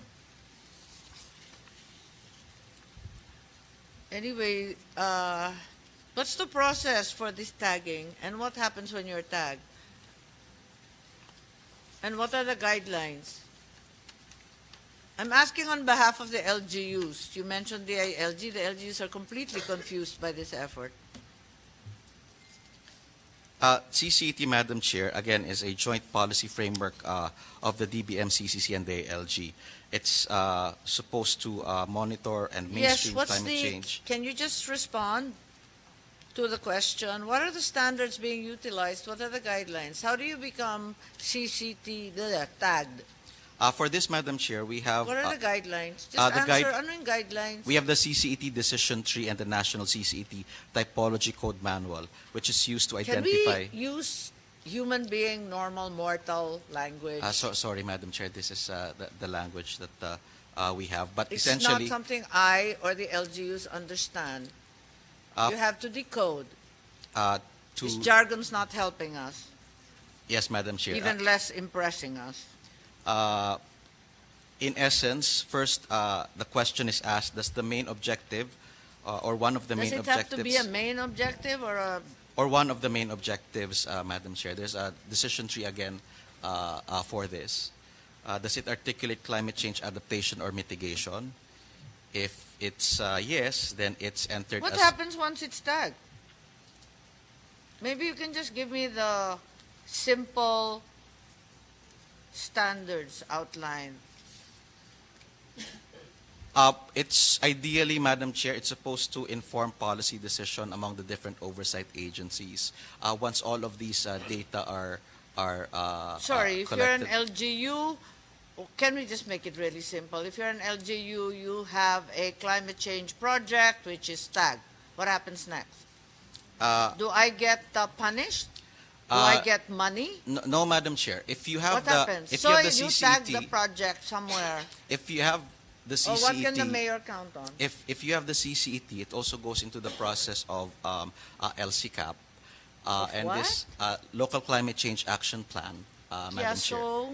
And if you No, do, in nuts and bolts, in pesos and centavos, what advantage do I get? if you have that, then this would be several steps closer for you to access also the People's Survival Fund. Ay nako, kasasabi lang natin na yung People's Survival Fund 2016, wala pang ibinubuga. Yes, Madam Chair, but perhaps So there's no clear advantage to the LGU. It's just an unnecessary feather in their cap to be tagged. Madam Chair, perhaps if you look at it at the point of view of accessing again PSF, then there is Pero sabi value to mo that. But several steps. it's part of the documentary requirements, kasi, ma'am. And the function and what we need to do at CCC and with other government agencies is to further strengthen that capacity so it becomes not a burden, but in fact.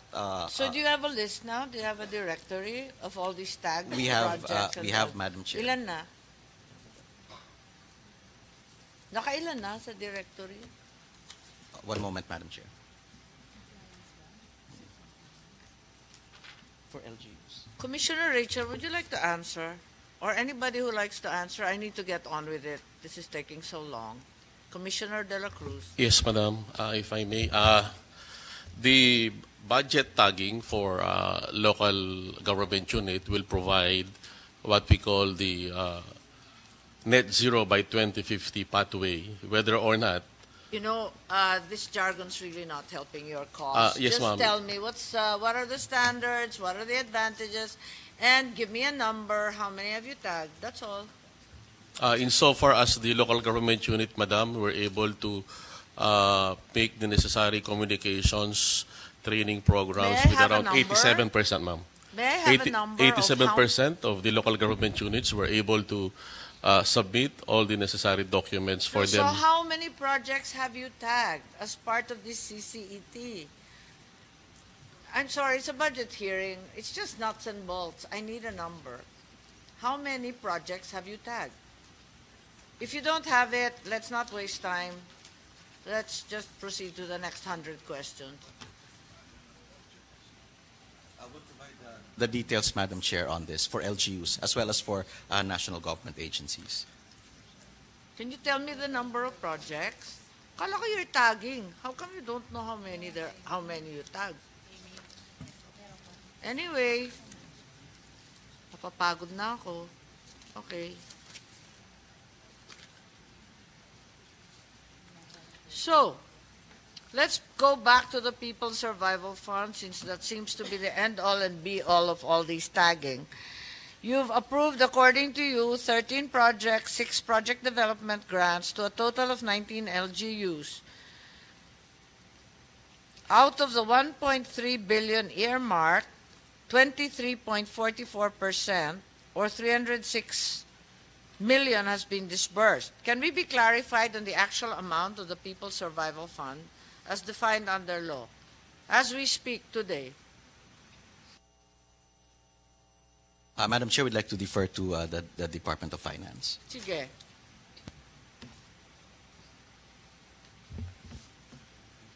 Thank you, Madam Chair. The figure, as the Chair has mentioned, is as of date. That's the disbursed amount. Now, the disbursements will follow the work and financial plan based on the agreed tranching. I And just need a number. What's the actual amount of the People's Survival Fund the now? actual amount as disbursed, Chair, is the 306, as you mentioned. So it's confirmed, Chair. No, what's the whole body of the fund? You're talking only about the amount disbursed. O magkano yung entire universe of the PSF? How much is the fund? The Kung entire 306 ang disbursed, magkano pang natitirang hindi disbursed? That's roughly 1 billion. Ha? 1 billion po. Because Okay nga. the approved grant amount or the amount for PSF financing is 1.3 billion. Kaya nga. Yes. So that's the whole right now, universe. you have just short of 1 billion still pending. For releases lang po yun, Chair. Oh, kaya nga. Yes, So, sir. because the total fund is 1.3, di ba? Yes, Chair. O kaya nga. So, what are the steps being undertaken to address these disbursement issues? After years upon years, you've... Kaya nga. Huh? Wait. Now I'm lost. You're saying that 1.3 is the approved or earmarked for PSF approved, tama? Yes, Chair. It's the whole approved universe Okay. since 2016. But your fund is only 1 billion. Why are you approving more than you have? Yes, sir. That's the reason why we're also requesting for a replenishment for this for the forthcoming fiscal year. But you haven't disbursed. How dare you replenish? Chair, I think the idea is to. Teka, why are you spending more than you have? It's Di not ba yet, Ilocano ka? Anyari? ma'am, ibanag ma'am. But to answer the chairs, ano, 1.3 ang inapprove ninyo. Ang pera ninyo, 1 lang. Ba't Yes, ganon? the gap, Chair, would be part of the replenish or expected, hopefully, the anticipated And replenishment. if it's not, what happens? If You it's not, already Chair, earmarked and approved. If it's not, Chair, then we'll mobilize other resources as we have been mobilizing. So, Such as? one such example, Chair, is we're working with the Green Climate Fund for what we call PSF Plus to also support The what? projects. The PSF Plus, Chair, it's just a label for a proposed project pipeline with the Green Climate Fund. That is to complement po yung But in the first place, ba't kayo nag-approve nang wala kayong pera? Ma'am, the board decided to approve based on what has been requested by LGUs, based again, of course, on the appraisal Naku, being done. Kailan nangyari yan? Mas politiko pa ang DOF kesa sa politiko? With Chair, Lahat ng request, tini-turn down ninyo. Ba't bigla kayo naglabis-labis pa sa may pera? Chair, there will be no releases or there will be no sign of agreement without the appropriate budget, Chair. So what we're currently releasing are still based on the approved 1 billion. It's just the approval, which, for instance, so yung gap, Chair, will be. I'd appreciate a Optitag, coherent explanation of this excess approval. In writing, please, ASAP. Lao Will do, na Chair. intindihan, pasensya ha. Kasi Chair. hindi pa ako nakakarinig ng ganito eh.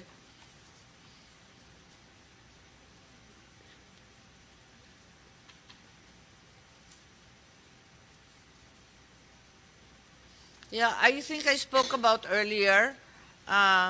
In your report, you said that you only had a proposal for Eastern Samar, Sarangani, Rizal, Kalinga, Claver, Surigao del Norte. They're all pending. And yet you're writing them up already as part of your approved project.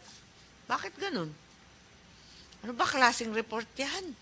Nahihilo ako sa i-report ninyo. Tinatamad na ako magbasa. Yes, Secretary Borja naman. This is another topic. Bakit kasali sa approved projects ninyo? Itong mga projects na sabi ninyo, propose pa lang. Eto, yung Eastern Samar, Sarangani, Rizal Kalinga, Claver, Surigao del Norte. I think I've repeated the list 3 times.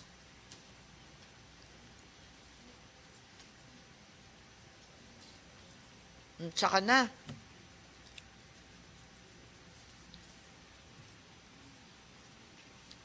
O sige, to follow na lang yung sagot. Inip na po ako. Wala akong sagot eh. This is for field Hindi appraisals. kasi pwedeng sumagot ng sirit dito eh.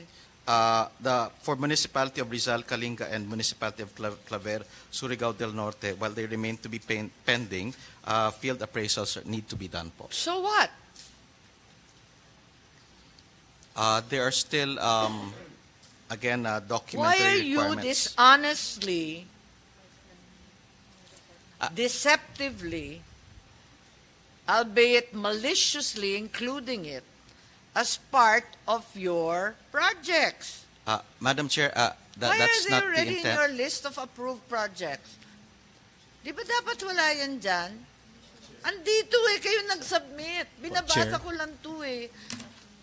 Chair, if I may. Ako'y hamak na tagatanggap ng mga pinagbibigay ninyo. Hindi ko nga maintindihan. Chair, if I may, on behalf of the Secretary of the Eh People's bakit Rural naging Fund. approved yan?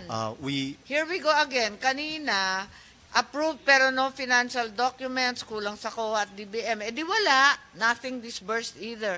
Ngayon, nag-field trip lang, biglang approved na. Paano, ano pa itong pinanggagawa natin? Po. Ma'am, if I may, in the current process of the PSF board, they typically label, no?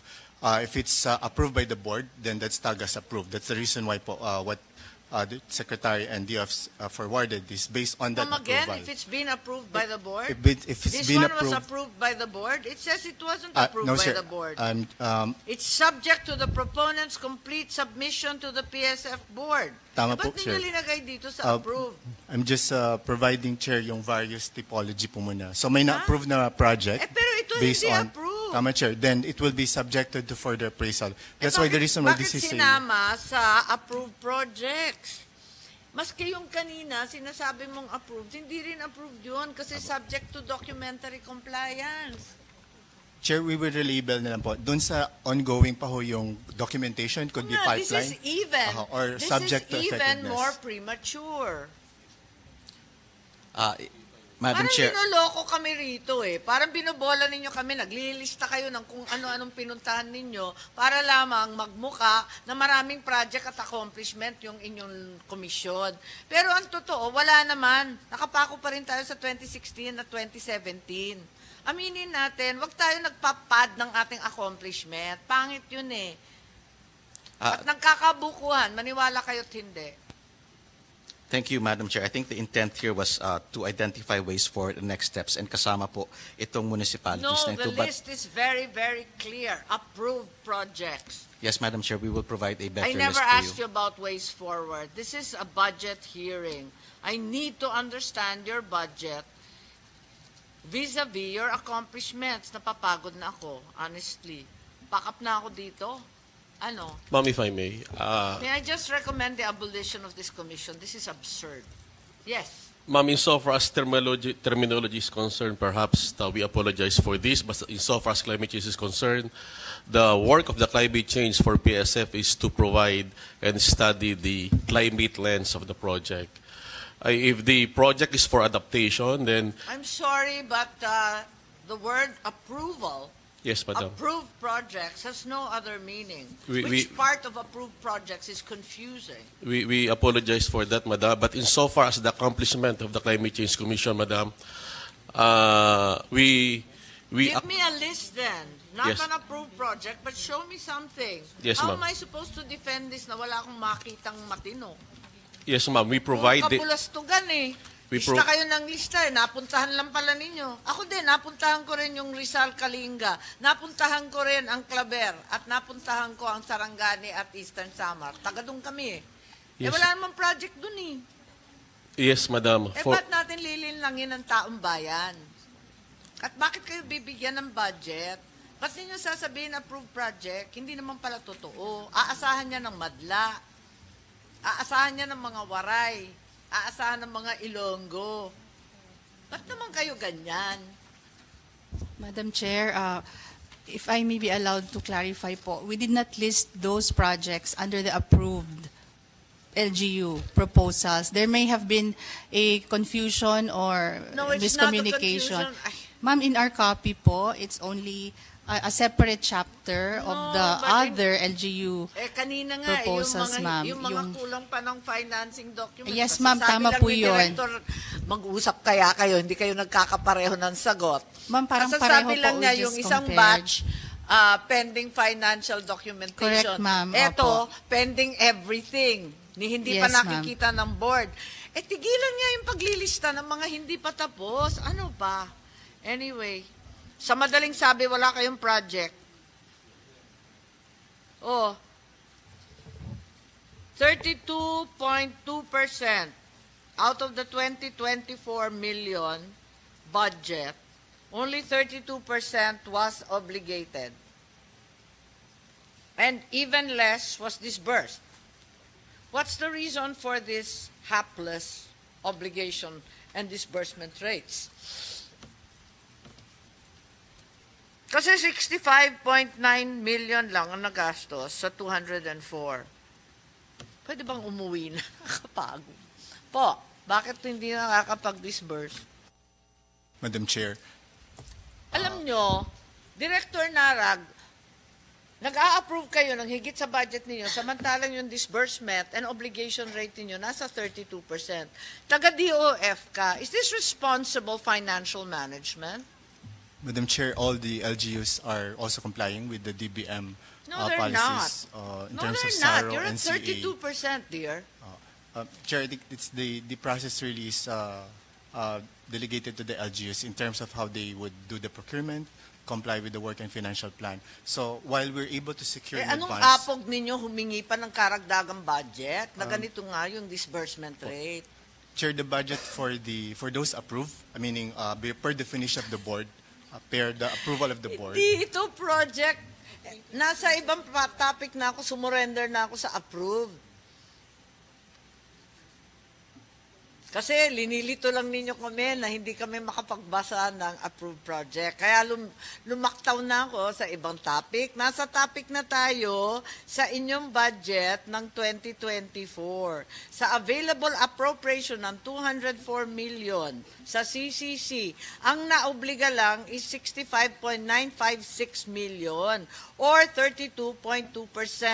The submission derives from your office. I am merely parroting what you were given my office. Alam mo, bigay ko na lang yung mga tanong sa inyo kasi napapagod na wala nangyayari sa buhay natin. Wala kayong sagot sa lahat ng tanong. Madam Chair, I said earlier we had the updated record at September Well then, how much have you 18. spent so far? If you are contesting the amount of 65 million, how much have you spent of the 204? As of September 15, Madam Chair, it's 56.4%, which is 5% higher compared to... I wouldn't be proud of that. You we're- have one single quarter left. That's also And you have because... almost half of your budget to go. Based on last year, Madam Chair, we are 5% higher. But traditionally, the programs and projects of CCC are at the latter end, second half of the year. We are in the second half Yes, of Madam the Chair. year. So we're rolling We out. only have one quarter left.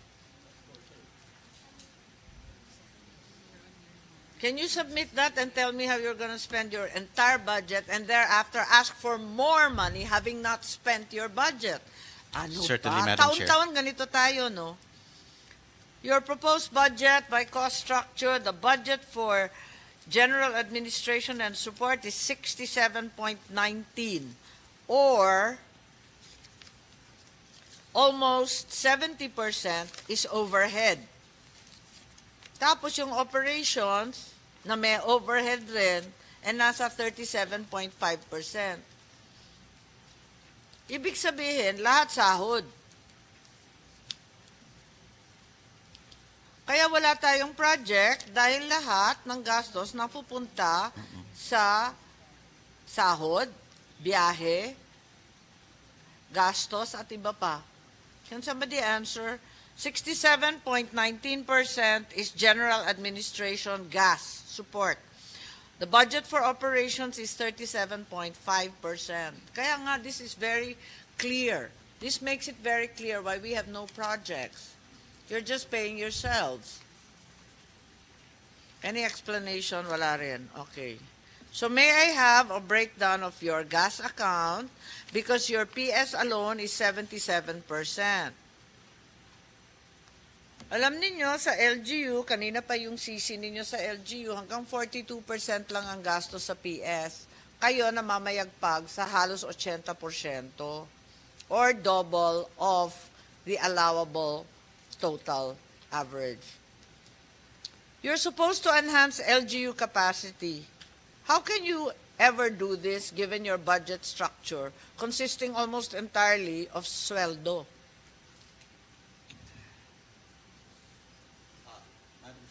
If I may,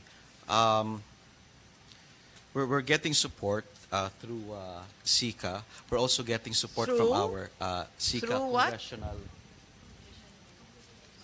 Congress introduced change in a I don't know. change, If you don't know, I don't know. and apart from that, What did you say? From SICA po, congressional congressional- insertions? From where?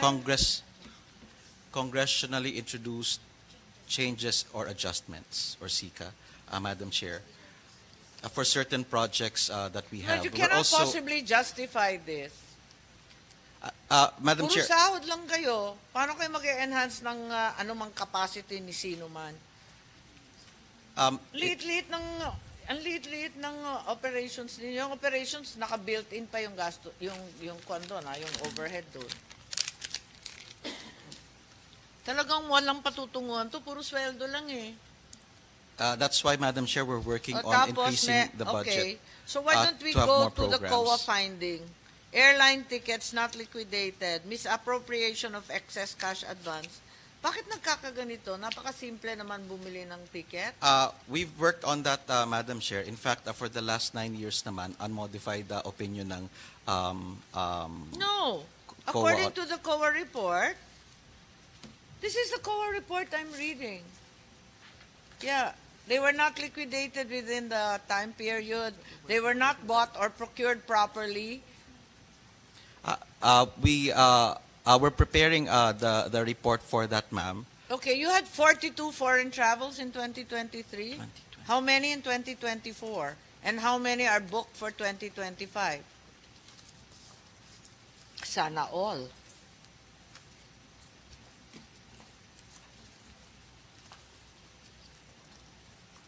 Yes, I need an explanation of the COA report. You already know that foreign travels, excessive foreign traveling has been the issue with your commission aside from non-performance. So Yes, Madam I Chair. would have thought that you had an explanation for all this, but apparently not. So 42 foreign travels, 2023. Do you know where you went in 2024? Do you know where you're going in 2025? May I know? Madam Chair, for the calendar, usually the participation of the Climate Change Commission is on capacity building Just give me a programs. number. I keep saying this is a budget hearing. I am not here to discuss your dreams and I was- your. I was going to that Future. point, Madam Chair. Can we just get to the number? For the scheduled or should be programmed would be the Conference of Parties, or COP, which happens every year. Yes, give me a and number. SB. How many trips are you taking? How many of you are going? Okay, since you don't know the answer and I'm exhausted and irritable, I think you should submit it. Yes, Madam Chair. 2022, 2020, well, 2023 and sabi niyo 2024. 42. O, yung 2024, di niyo alam. O, alam niyo. I'm looking for it, Madam Chair. Sorry.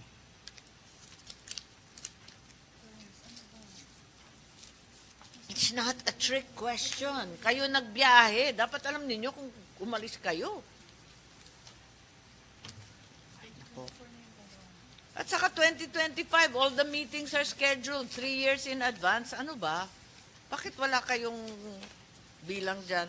Okay, according to the COA report, purchases of office inventory and semi-expendable property did not undergo procurement and were only paid through reimbursement. Is there an explanation? Have you settled this with COA? Is COA around? Yes, Mr. Palitik. These findings of COA about the airline tickets, may sagot na ba sila sa inyo? No agency action plan was submitted as of today, ma'am. Until today, when were these observations provided by COA to them? This was raised March or April this year, 2024. So no answer since March. Yes. Did they tell you if they intend to answer? Or deadma forever? We are still waiting for their agency action So you plan. haven't heard from them at all? No response to the observations of COA and no communication as to their willingness to come to terms? During the exit conference, ma'am, There's an they exit provided conference. their Kailan yung explanation. exit conference po? Last June 2023. April 2023. Oh, Ay, in 2024, ma'am. 2024. Yun na nga, pero March, April, tama ka, mula noon, wala ka na narinig sa CCC. Tama? If I may, Madam Chair, after the exit conference and we were provided the audit findings for 2023, the Climate Change Commission worked on answering all of them. Kaya But I nga, was but made you to haven't- understand You haven't worked hard enough. It's uh, already September. This was April. we are going to submit that, Madam Chair. I was told that there are some areas in the audit findings that we still need to work on, but we will submit this as soon as we can, Madam Chair. As soon as we can is not a date. May I have a date? We can do it by this week, Madam Chair. We will submit by this week, Madam Chair. I don't know. It's COA that has to come back to me and tell me that you've complied or at least done something about all these COA findings. Okay. I think I can't make any headway with your budget, and with that, please submit all the required documentation. I am not a patient person. I believe I've been hugely patient, but I am unable to derive information or cooperation from your end. That being the case, I defer the budget of the Climate Change Commission. This happens every year. I wish you would prepare a little better and give us more information. Every year we are deferred. This is not how it should be. With more cooperation from your side, you saw how expeditiously the other agencies are dealt with. But since you have no information at all, and submit strange and deceptive data, I think I am obliged as subcommittee I to recall you subject to the submission of the information requested. Thank you. Good afternoon.